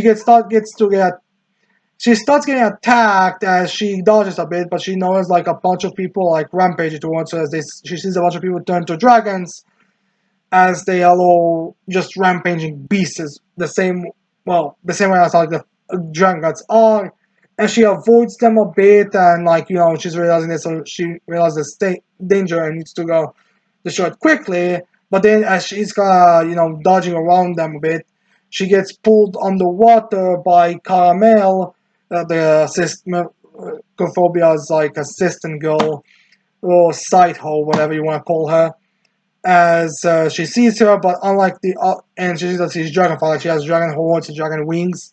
I was kind of shocked by this, and Carmel says, all who want to engage Master Mercophobia have to go through her first, so it's going to be Lucy versus Caramel. Not a fight I was expecting, but I guess this is the fight we are getting. Again, I'm not entirely certain this is going to be it. Like, I could totally see, like, one of the Fire and Flame guild members showing up. I would not be surprised if one of the members of the Orcasius shows up. I wouldn't be surprised if Brandish and Aquia show up, because this is kind of like a perfect opportunity to bring them here. So we have to wait and see. But anyway, that's where we end this chapter off. All in all, it's a bad chapter for the planning, but it's just to kind of set things up. So we'll hope that Mashima has better plans than the plan that Natsu's team has. So yeah, anyways, then we have One Piece chapter 1122, titled Time is Right. So yeah, first things first, we start the page with a tribute to My Academia, with Mashima drawing okay, with Oda. In case some of you don't know, I feel like we would mention this. In volume 23, there was like a bit of a Usopp's gallery kind of corner, and the artwork from Hirokoshi was in there of pre-time skip Smoker. In volume 77, yeah, I think it was 77, uh, Oda referenced this because he was because one of the fans told him about that. I guess maybe he was rereading volume 23 and then he's thought, wait a minute, that gallery is the same outside as Hakoshi has. So maybe that's something like that, but regardless, or maybe it was like a name. Oh, yeah, this is the same artist as My Academia. And Mukoshi was like, Oda was like, oh yeah, I am happy for him. I'm kind of surprised. Like, I wish he would told me that he cemented my artwork previously. And I think Mukoshi even came up and said that he's very thankful and very inspired by Oda. So it's like, this is like one of those times where it really again makes you realize how old One Piece is. Like, volume 23 is when Hakoshi's art was, I think, first published. I think it's safe to say it was first published in shown in any Wiz Media product or Shonen Jump product. And then in volume 77 is when it's acknowledged. And then we are at chapter 1122. I think this is gonna be like 105th volume, 107th volume. I'm not exactly. I don't have One Piece volume numbers on top of my head, as you could imagine. And we have him like honoring him ending his series ending this week. It's kind of crazy when you think about it. Like even amongst the big three, I think One Piece wasn't One Piece the first series that was published. Like so, One Piece outlived Naruto, Bleach, and My Academia. Jujutsu Kaisen as well, Demon Slayer as well. Like, how much must One Piece outlive? And Marshall as well. I just almost forgot about Marshall. But yeah. Anyways, uh, let's go to the story. The realization of how long One Piece is out of the way. So yeah, anyways, then we have like a bunch of people, like civilians, just panicking about this information. Like, oh my god, the pirates could rule the world! The greatest man in the world is telling us that the pirates could possibly rule it! They have the insane power, oh no! And the bunch are like, yeah, it's time to do it! Oh yeah, this is gonna be so exciting and all. So like, there's like general panic about this whole situation. Even I think the Marines are like, damn it, Grandpa, you should be saying stuff like this. You're making it look like pirates have a very good chance at winning here. So, which is fine, since like the ones that know the most about it are like the not ones who aren't really getting involved, I guess, except for like Shanks being logically not able to deduce, and maybe even Baki or something. But I don't know, like Baki's kind of thing is like, how much is he gonna be able to remember to give to Crocodile kind of thing. But yeah, anyways, then we have like a bit of like reactions from the main contenders, from Kobe, Blackbeard, and those guys, as we have like Kobe think about this information about the Pirate King and all that, and he thinks, I'm sorry, Luffy, but I cannot allow you to become the Pirate King. It's my job to prevent you from that. So yeah, it seems like Kobe's going. I don't think Kobe's gonna be like an opponent for Luffy, but it's gonna be more like he's gonna work to make sure that Luffy doesn't get this this One Piece, or the way that he prevents it. Again, it's questionable what exactly the idea, what is the right choice and all that, but we have to wait and see where this is gonna whole go. Then we have Blackbeard, who isn't reacting to the news about Joypop, but more about the Caribou, because Katarina, they run two Caribou on their ship, and they're like asking, oh, like, Peach, like, Teach, what do you think? And Teach is just like, well, if his information is good, then he's on board. If he's not, well, we can just kill him later. Like, I mean, as soon as you bring him to me, I'm just gonna question her about this information. Then we'll decide if it's good or not, to keep him alive. And then Carl was just in the background saying, yeah, it's good, Captain, please. So, yeah, we'll have to wait and see how that's gonna unfold. I think those are like the only ones that we actually focus on from the main contender, since I don't think just appear. Anyways, then we cut back to the fight between the Ghost and MF, as the transponder now is finally destroyed by Topman Valkyrie slamming into MF and destroying that whole thing. As then MF again apologize, as MF in his mind, oh, it is like weird. voice of all things where he apologizes to Joy Boy about not being able to help and all that, as Luffy is still confused about who is this, why are people referring to me as Joy Boy, because again, Luffy has no idea about this stuff. He doesn't really understand what these characters mean so much. Like, out of all the characters, he one of the more who's in the dark of things. But anyways, MF tells him that it does not matter, and he even realizes that this isn't Joy Boy. Yes, Luffy has the drum of Joy Boy, but he can tell this is impossible. It's the same Joy Boy. It's just someone that very much matches Joy Boy. But that doesn't matter towards MF because he will not allow Luffy to die here. He's not going to you may not be Joy Boy, but I will take your side and I will help you escape this. So MF goes and he's preparing his final jump cut, which we find out is actually a little bit of a string tied together that contains Joy Boy's Conqueror's Haki from 1,000 or 900 years ago that he rips, and that sends a giant hockey boom so massive that it kicks all the Gorosei out of their transformations and teleports Marcus. Well, not. Well, okay, we'll get in. Okay, Marcus is already for some reason in the Gorosei meeting room, while Valkyrie, Jupiter, and Ethan all get teleported back to their room of authority, and Saturn is transformed back to his human form, and that's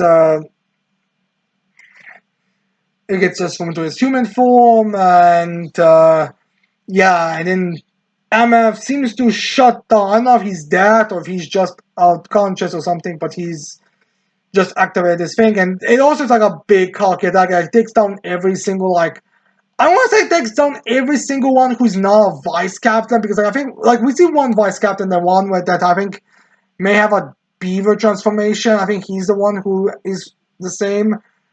And then I think we also have Doll in her child form still being able to resist that, but I don't think we see much more of that. So I guess a bunch of Marines and Cyber Voyagers are probably unconscious on the floor right now. While the Ghost and everything's kind of just everyone's kind of defeated right now because the only ones who are conscious are Saturn. The Seraphians are just probably still in those bubbles, and a few vice admirals who, of all of them, 2 are children, and I think only 2 are still conscious. So it's only a small number of people that's probably still able to walk and can't be be able to do anything. So it's the Striads and Striads pirates. And everyone just kind of now run away. Now, in the room of 40, we have all the Gorosei who kind of back there, and Marcus already being there. And finally being able to sit down. I'm kind of feeling like it's more related to that teleportation circle thing. Maybe it's a thing where there's a bit of a limit to how much they can actually be present. Maybe it's more of a field thing. If you are too far away from the circle, something you get immediately teleported back, kind of deal, or something on that line. They how do I explain this? I want to give an example. I'm failing to remember one that would be a very good comparison. I think it's just one of those things where they are teleported to away from it. It's a limit to how much they can actually be away from the circle, or maybe it's how much damage they can take. They can survive any damage, but over time they will just be teleported back. It's kind of I guess in a game. Think about it in a game where you those realistic 3D games. You fight realistic, but once your life points drops down, you get sent back to the real world and all that. So it might be something like that here, but I don't really know. Anyways, then we have Emo kind of falling down, Joy Boy! Oh, I don't think he screams it, but he's just oh no, Joy Boy! As the attendant that was in Emo's room, he was telling him about the meeting is going to commence or something, or us Ghosts are have assembled, and he went there, we have that one bit, Joy Boy! Well, I mean, he's just, no, I think he's just, Emo-sama! because Emo just seemed to like went on his knees and be like, "Joy boy." I don't know if this is like a damage thing or he sensed the hockey from him or like what exactly it is. All we know is that Emo is so like shit that he actually like has a panicky reaction towards it, like to a point that the servant was concerned about this. For example, he goes to Emo someone to see if he's fine, but we don't get much more than that. Like again, there's no like review. It's kind of just a dark silhouetted figure, just like Joy boy. But whatever, we're gonna see if we're gonna get a face reveal for Emo later. So yeah, anyways, then we have the Straw Hats just departing their ship. They like the Straw Hat ship landed. Their check events is fine. The active Num is fine. She's fine. Zora's fine. Everyone's kind of fine. Lilith will probably need repairs, but that's Frankie's job. So I guess they are all fine. And yeah, they're just kind of leaving now. And then we have like one shot where we have EMF on the floor as we have Saturn approaching him. He's probably gonna try to destroy him completely now. Not certain if Saturn's gonna die because it kind of seems like no one's really there now, and I don't think like I mean there was like once a possibility that like maybe Saturn could get killed by EMF's plan, but he is still alive, so I'm not entirely certain if he's gonna die or not. But whatever, Saturn is approaching the MF as MF has like a little flashback where we see him talking with Joy Boy and explaining about that whole string and hockey thing, how that's Joy Boy's hockey that's gonna be of use in the future and how much it's gonna come back. And Emma's like, oh, very happy, like, this means that you'll be with me for a very long time, so I will not be technically always lonely because Emma will be able to live much longer, and yeah, in a sense, and Joy Boy says that this will be useful, and we end the chapter on this. We don't have a face reveal for Joy Boy, but we kind of see like he has like a very similar like appearance, so like how like there's a comparison to Luffy, but this version of him kind of gets him more of like a when we first see like a Roger recruiting Rayleigh kind of vibe. So there's definitely a bit of a connection between Joy Boy, Roger, and Luffy, even if it's not like a family thing. It could just be like a random thing that's like a very they are very similar individuals, but they're not the same thing. So we have to wait and see how that's going to unfold. So yeah, that's the other chapter, and yeah. So, anyways, so yeah, now we have Chainsaw Man chapter 173 to talk about. Heart of Herring. Very literal title when you really think about this chapter. And yeah, anyways, we start this chapter off first by kind of showing the effects of the fact that no one has the ears. Like you have people who were on the phone, the phones just like drop down. You have like a lot of animals that have that are without their ears. Like you have elephants without their ears. You have like cats without their ears. Like you just get like they really want to get the right Fujimoto, I believe. Maybe I'm forgetting whatever the author is of Chainsaw Man. He basically tells them that basically what's going to get. Yeah, there's no longer any ears in the world. Kind of shows the effects. I don't think we've ever actually seen like how this actually looks like when you erase a devil. Like it was mentioned in part 1, but I think it was more talked about like you have no memory, you have no idea it happened, but it did happen. So now we get more of a showing of this to like establish it. As then we have like some public safety agents doing like a bit of a weird task with like one of them screaming, "Ears! Do you remember ears? Not names that have ears in them. Ears as in the ones that we had on our hats for hearing." Like confirming if you really do forget what the devil that Chainsaw Man eats. Kind of weird this guy's remembering, but then again, maybe it's like written down. Like maybe he has like a piece of paper that has like the names of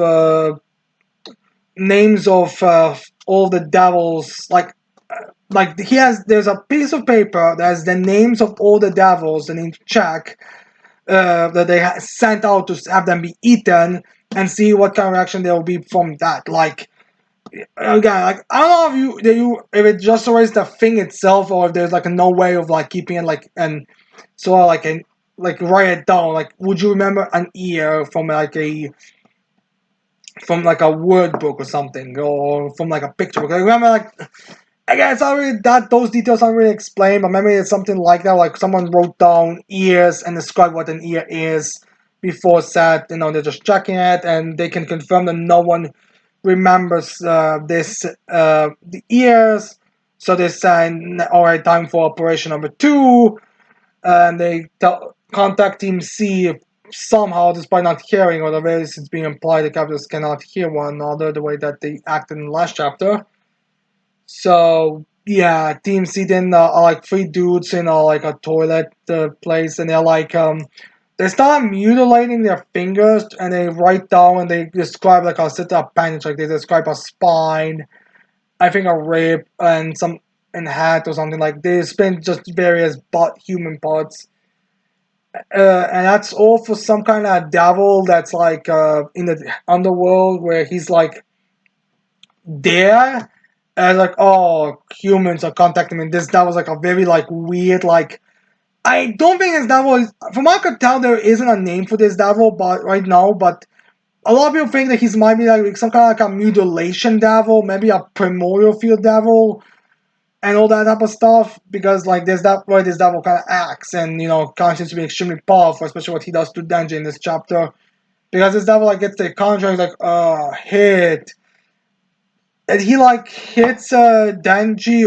a bit, and then Denji immediately like cuts his fingers off, and then that was like, oh, nice one, human.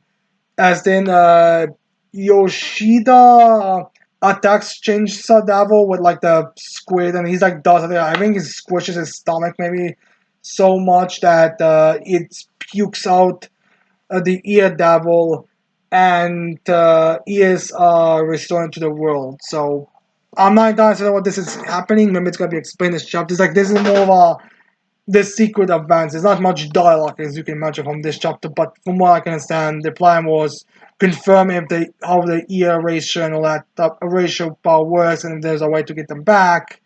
They now confirm that, so we will see what the next stage is, which kind of implies this that special division was always meant to be more like just a sacrificial pawn. Like there was no confidence in the division at all. I just wanted to see if they could confirm this, and now they can confirm they can bring devils back and the erasure and all that type of stuff. So we'll see what their plan is, because like great job you confirm that, but what is gonna happen? It's you still have to deal with a fucking rampaging chainsaw devil. Like it does not matter. Plus you can just eat the devil again. So yeah.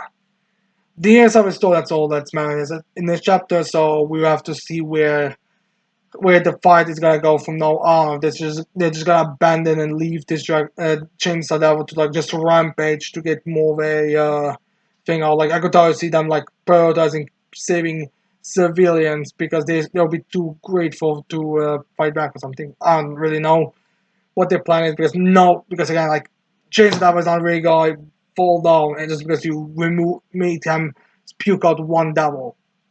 But yeah, after Chainsaw Man, we have That Rock Chapter 14, They're Alive, which is more with the start of those games that are alive, which is that past over that he was talking about last chapter. But anyways, we start the chapter off with God giving like a little like speech as the principal to his students, as he congratulates all the students about surviving one more that I believe a month in that rock, and praise them because you can kill each other all the time you want.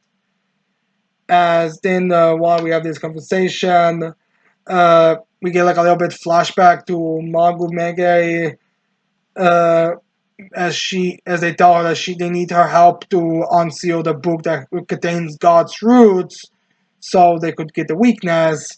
But Manga doesn't want to, because she doesn't want God to be her enemy. I mean, even just the possibility already had her be targeted by Bran puts her life in danger. So she announces the risk, but Choco backs her to do it.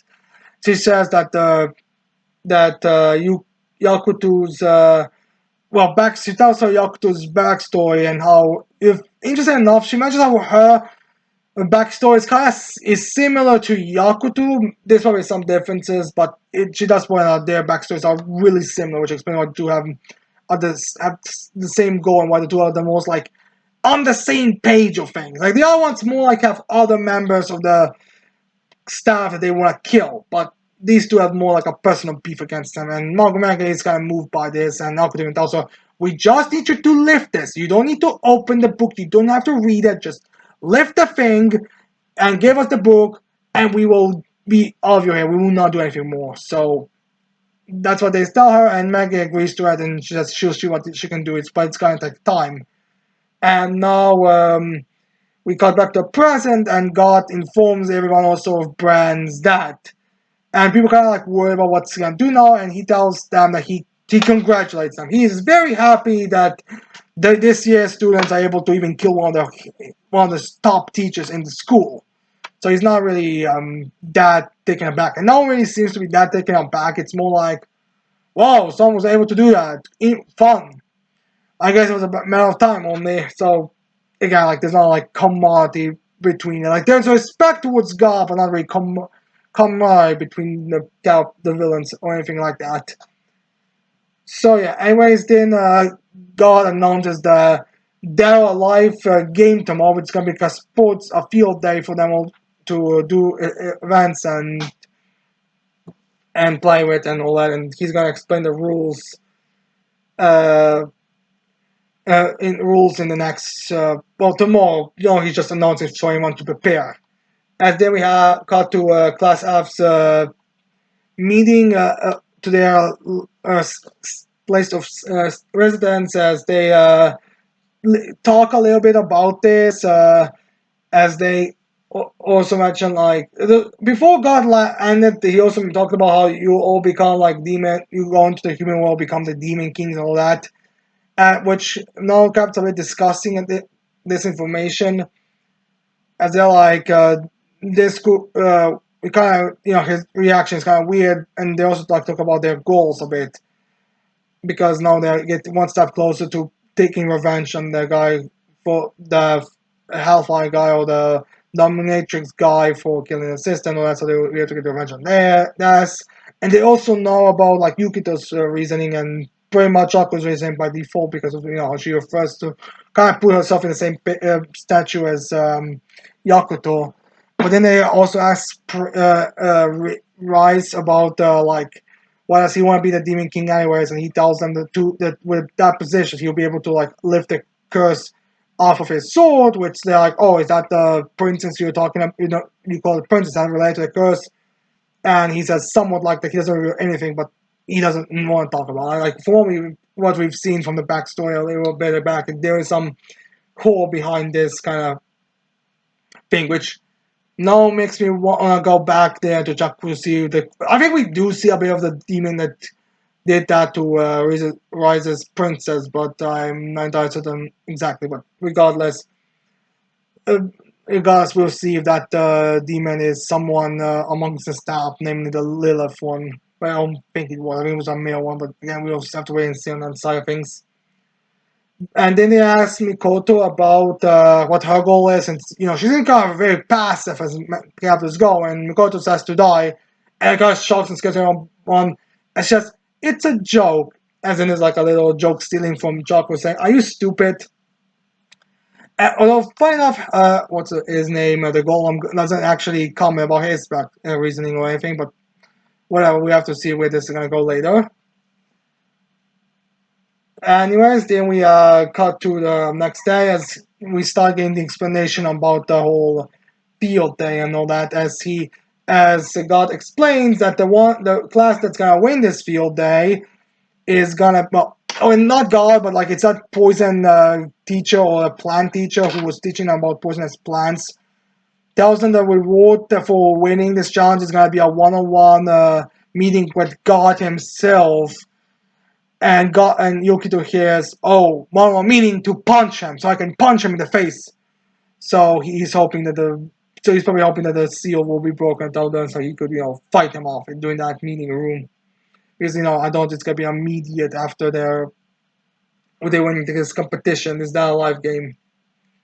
So yeah, and they also say like you do not need to beat Like you don't need to kill your opponent. You can just beat them in a fight, and or but you desire to fight.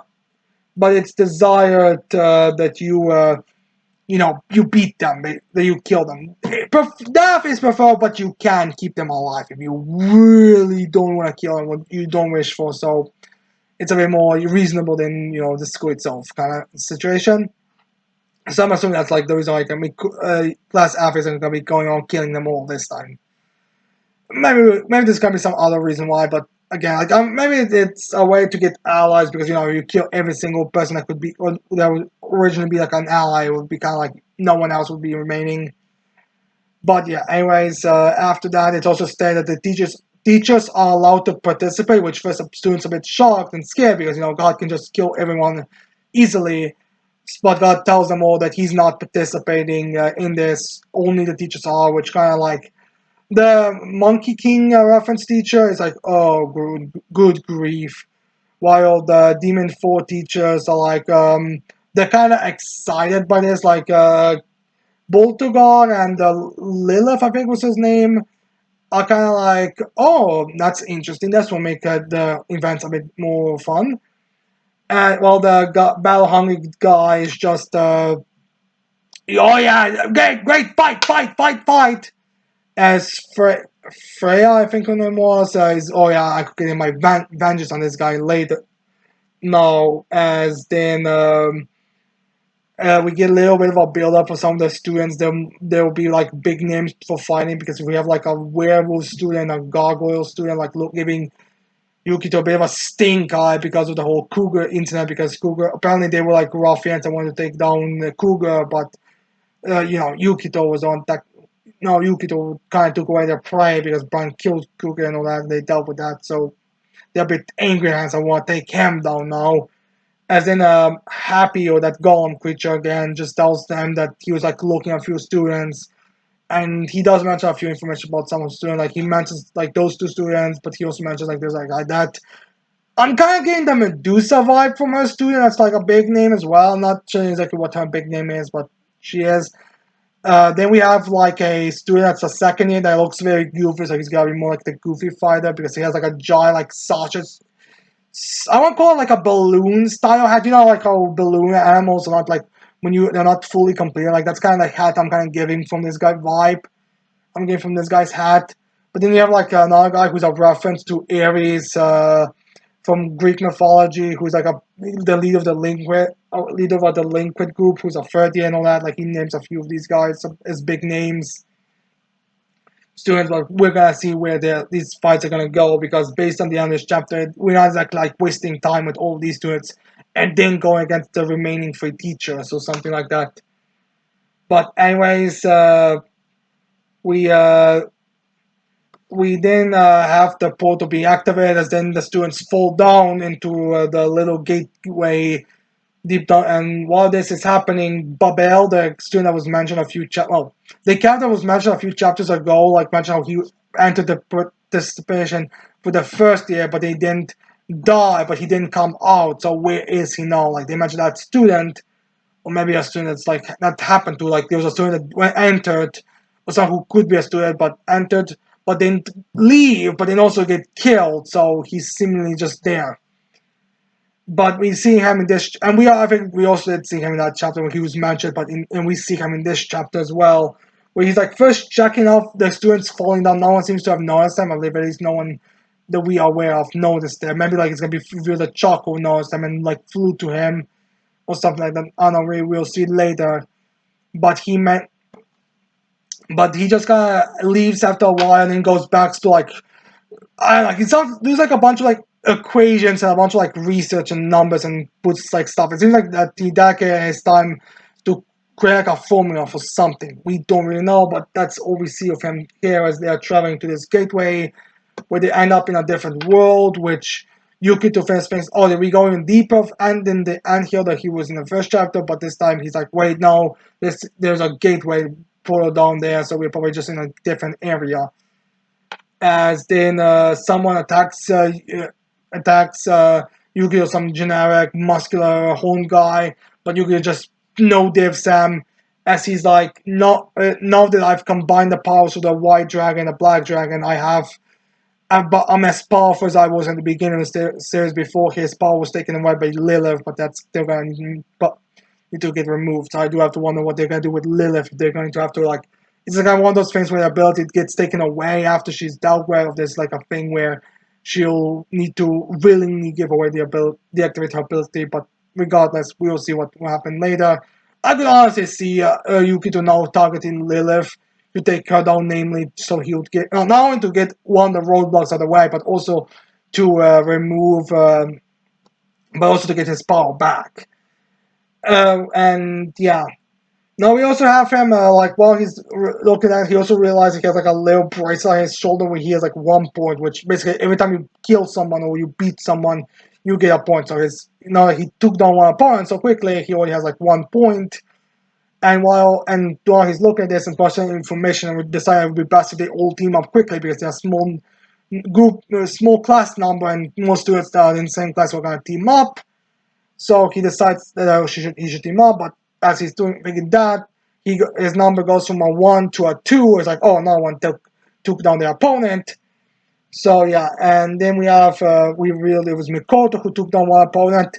It kind of looks like she took him down with her bare fists, but she did seem to use her power because Boltogor, the Kraken of the Demon Four teachers, the one that's basically the water elemental, appears and he talks how her power is very interesting as he emerges from the ocean down. Like it looks like his power has him be turned in one with the ocean. So because of the fact he's a Kraken, it might not be water itself which will turn to water. It just could be him being in the water. But again, it also kind of makes him look like he's more bigger here than he was previously. But I might just be reading too much into it.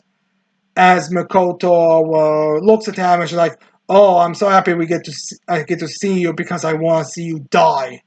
So yeah, Makoto has some kind of beef with Boltogor. Maybe Boltogor did something like he suffocated her sister or something, like he pushed her life, or maybe he tortured her something. I don't know. Like the thing is, we don't really know. Like up until now, I don't think there's like any indication that Mikoto has like any kind of dislike or hatred towards Boltogor. This is like the first time we are learning about these two kind of having like a little bit of a beef, or Mikoto has a beef with Boltogor. So yeah, we have Mikoto versus Boltogor, and we are assuming we can have Frey versus that dominatrix spider Gladi Coliseum teacher, and I guess and I don't know, maybe Yukito's gonna go against Lilith because she has the other half of the black dragon magic that he needs to take down God, or maybe Riza is going to reveal that he's gonna have some kind of issue with her as well, or maybe it's gonna be like a thing where that Golem, Choco, and Riz are gonna go up against the students while the other three are gonna have the teachers to deal with. I don't know, but we're gonna have to wait and see where this is gonna go. It'll be kind of sad to think that everyone else is gonna come up against a teacher while Riza is not going to have a fight. I mean, to be fair, there seems to be more of a battle royale setting, so it's possible that they are not going to all fight their teachers. It's just a few of them are gonna take down one of the teachers or something. I don't know, but that's the end of this chapter, and we have to wait and see what is gonna happen next. And then we get to the final two chapters to talk about this week, which are Black Clover chapter 372, titled Ratchet, and chapter 337, titled The Silver Siblings. So I guess we are wrapping up the battle against Nozel, against Exil here. So yeah. Anyways, we start the chapter Ratchet with the bubble servant, the one that was healing, that was introduced when during the whole elf invasion when they were fighting against when the Silver Siblings were down and he wants to caught and Zora picked them up and to heal the Silvers. And yeah, we have him coming up to heal Nozel because Nozel took a blow for so his siblings wouldn't be in danger, which was a reference beforehand. But Anyways, then but then he says that he won't be able to heal it very quickly, and there's still chaos. And I think like one of the paladin golem creatures comes to attack him, but then Kano and her brother show up, and the dancing and the singer show up, saying how they train to go stronger, so they'll help heal Nozel and help deal with those things. As yeah, they basically participate. Which is kind of crazy, the fact that these two might have participated and done more in the story than possibly the Diamond Kingdom and the Spade and the Owl and the Heart Kingdom. I mean, they still might participate, but who knows really what those guys are gonna do if they're even gonna show up anymore. But yeah, and then we cut to Nab to Exil finding Noelle, and it's just like some nice little shots of her like them stabbing each other, like slashing and sending attacks at one another. And Exil is very excited about this, as then Exil uses, oh, I'm gonna have to use more than just my regular magic. I'm going to have to use my water magic, which is on that Noelle comments, oh, she's using other forms of magic, which, okay, is there a reason behind this? Like, is this supposed to imply that the devil that Exil has is like a high-ranking water magic devil? Because, like, we all kind of thought Exil had Magicula being the one possessing her. I think even her horns are similar to Magicula's horns. Not exact, but I think they are similar enough. And Nox seems to have like a similar thing with like him having like the devil that killed him, but also have dark magic. So it's kind of weird that Exil uses water magic, but Magicula has curse wording magic. So what is going on here? And the same thing is like with Morris using earth magic. I kind of assume Morris was having an earth magic user, but earth magic devil high ranking. But now I'm kind of curious on exactly who they're using, because it seems like there's a different devil than the ones that we, because I feel like there's more devils now than the Clover tree than there was previously, but I don't really know if there's like a purpose or reason behind this or not. It's just kind of a weird thing with how people are taken aback about this. But regardless, all the main point here is that when Exo started using this this water magic, she's able to like kind of push Noelle back a bit, and she's able to strike at Noelle, and that's actually damages like Noelle. It looks like she kind of went for the for the headshot, as Solid is currently in a state of despair, because he realizes, because now we get like his inner monologue saying, oh, he was always jealous of his sister, like despite being also having water magic and being older, he could tell from childhood that Noelle has more potential than him. Like she was more powerful, like even if though she didn't have the ability to control, he could tell she was bad in him. And he was in a state of despair because of that, and when he realized that she could use magic or control magic, he was actually very happy about that, because, oh thank god, people are gonna see how much better she is than me, because she's not able to use it properly. But now he's in a state where he is kind of despairing and realizing how much he sucks, which is kind of like one of those things where it feels like they're congratulating a character's sheer existence. It's like the sheer existence of this character is better than the other characters, but we'll talk about like praising stories, making the main protagonist a little too initially great, or just making a false attempt and making them inferior to the rest of the people. But regardless, Solid is in despair. He thinks, oh no, Noelle was defeated, so it's over. But Noelle stands back up, like she's bleeding, but she's not like falling down. She's not done yet. So she continues the fight against Exil, as then we cut to Nebra, who is having her like little flash reflecting on her character. She's always like toyed with people weaker than her thanks to her magic, which is something that was mentioned in the Royal Knights capital like fight, where it's like the Wizard King mentioned or Jewish style that she's kind of playing too much with her enemies. And it's revealed, and she does do that, but it's mostly because she's kind of pretty weak herself. Like whenever she's put back into a corner, which is fun enough, only this instance, and against that Kevin elf, she's kind of like, oh no, I can't do anything. I can't fight back. She's kind of helpless and needs everyone else to protect her because she was like the first one out and she wasn't really being able to do anything anytime. She's no just scared and says, while she couldn't really fight her mother, which was the initial reasoning that she was giving, it's also because she's too scared to fight someone who's as overwhelmingly more powerful than her as Axel Silva in her paladin state is.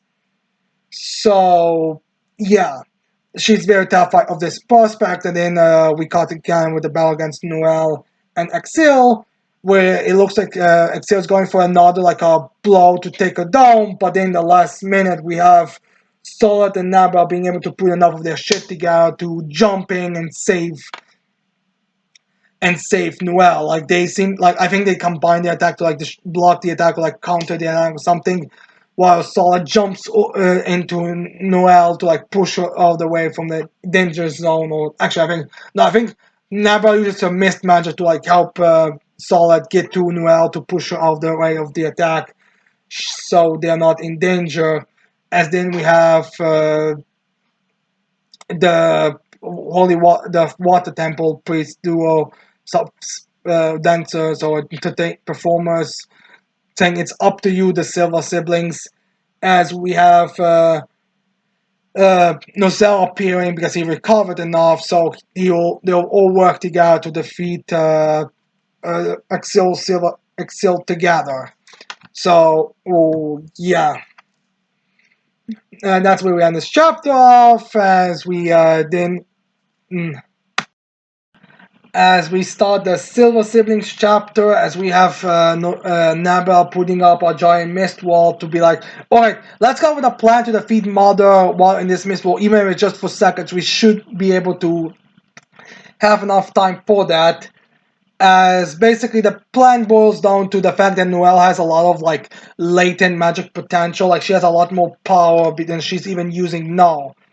So in theory, if she puts all of her magic and all her power concentration on one single attack, they should be able to one shot Excel, regardless of how powerful she is. All they basically need to do is get the cannon ready and get the Excel in position, so they'll take her down without an issue. So again, like the entire plan, it's a very simple plan, but it's not really that complex. I mean, when it comes down to it, a lot of it just comes to overwhelming magic spells attack. So yeah, that's the plan, and they'll be storing this spell up while Nozel deals with delaying their mother as he said as Axel gets rid of the mist, and then he goes to her to confront her, as then he uses his transformation spell, which is Mercury Magic Silver Guardian, that basically takes away all of the like movability and more the like attack, block, and all like the creativity that Nozal usually does with his magic attacks to just be pure defensive and pure raw. Which it transforms him into basically Silver Surfer with Nozel's eyes and hairstyle. That's the best way I can describe his transformation. Which is not really creative, but it looks cool enough. So he goes there to fight Axel, and they have like a little and he delays Axel's while Noel prepares their attack, and Solid and Nabra come to her to like give her their power as well to like help the concentrate to help the building the attack force from it. Like it's Leviathan as well as Noel's latent power as well as those two's royal magic power, whatever nonsense they have. As they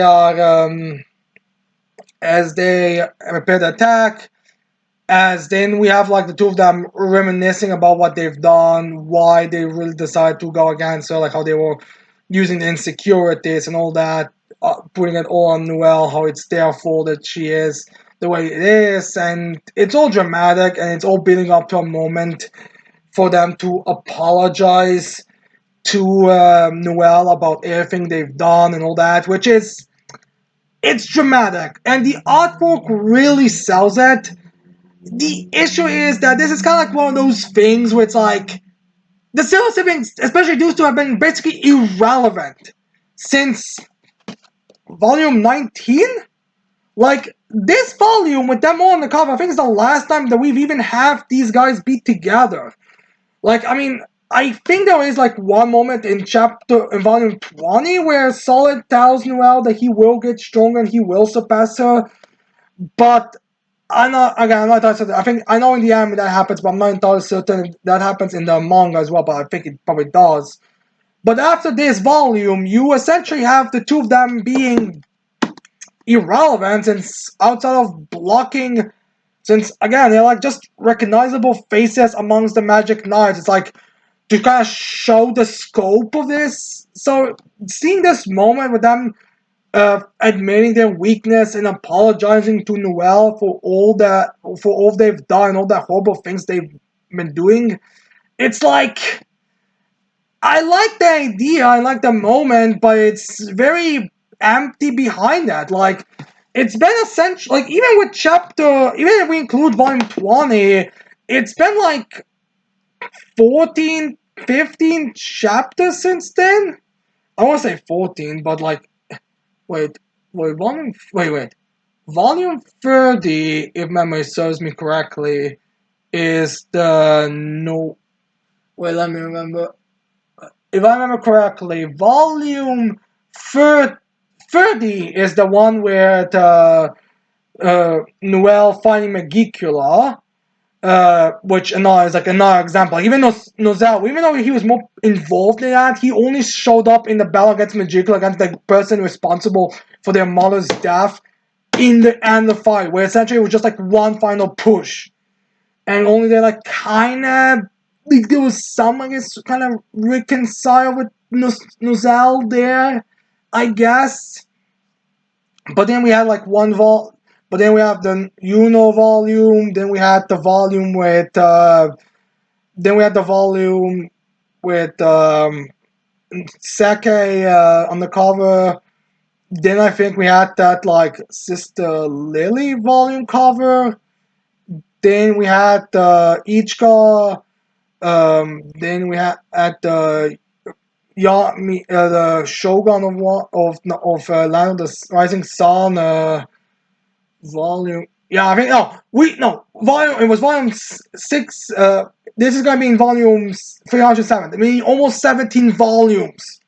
17 volumes since these guys have had like a proper interaction with Noelle and all that drama. And again, there was some small things sprinkled, but it's literally just been Noelle went to meet her, look up on how Sora and Nabra are doing. Nozel told her to go to Dorothy about the about what happened to their mother. They've basically been irrelevant, and Belle even I don't even think they've addressed the fact they're going to go up against the person that killed their mother beforehand. Like maybe he mentions it or not, but I'm not entirely certain. Like I don't even think there was like a reaction about to when they were talking about the Dark Triad from Nozel in that meeting room.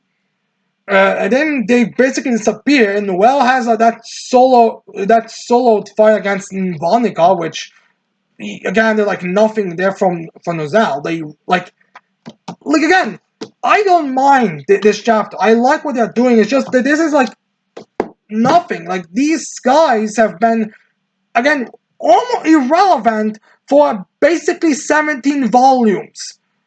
Since they've last even been together and even been doing a reference there's anything. It's just it kind of feels like we are supposed to feel something, but it just feels empty and undeserved because again, like they have again not even been in this story that much. Like that's the crazy part. They've barely been in the final saga. Like we've seen them sporadically, but that's kind of about it. It kind of just feels like they are ending this conflict because it's the end of the story, so they should resolve their personal feelings and what they've done to one another. That's pretty much it.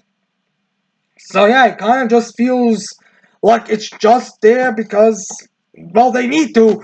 Well, they kind of need to finish this off. Like, it's not. It doesn't even feel like they need Exhale to be revived. Just any random enemy could really have done. Like Morris could have just as well done. Vonica could have just as well done. Magicla could have just as well done. Like there's already no real reason why it had to have been Exil when you really break it down, and that's kind of ruins this moment because it's kind of just like drama because it has to be dramatic. But yeah, anyways, after this apology and them also, so the attack that they are currently building up is actually damaging Solid and Nappa because they're not able to handle the pressure from it. But they say that they have to do it. It's the least they can do and to apologize. Again, it's a dramatic moment. It works, but it does not work once you consider the rest of the story. It just feels like it's kind of pushed there. As then we have like the Nozel finding an Exil a bit. As Exil's like, oh, this spell is great and all, but it's not long lasting. Like it's poison for your body, which I guess that's all that whole blood and mercury is poisonous to blood and then just for blood is gonna amount to a problem with this one spell that is only in for like a handful of pages, and saying that he'll not be able to defeat her, but do not worry, Lucius will bring back Whirl. But then once Nozel feels like the spell is ready, he just I think he grabs Exil's lance and then he pushes her or punches her more out the in more in the sky, so they'll be able to send this attack they build up. As then Exil notices this attack, as she then gets hit by, or maybe like or maybe she pushes Nozel out. I think it's supposed to be implied that he pushed her out of it. It's kind of difficult to say, but I think it's meant to be a Nozel pushing her into the line of fire, and then she's there. She's this giant, like it's a hat of a Leviathan shooting a laser at her as Axel like loses like that. Throughout the chapter, she uses like a giant eagle or bird creature from her metal magic. But this time, to destroy, like I think one of Leviathan's, one of the dragon has it, I was making and all. But this time she does it again. But this time it's destroyed.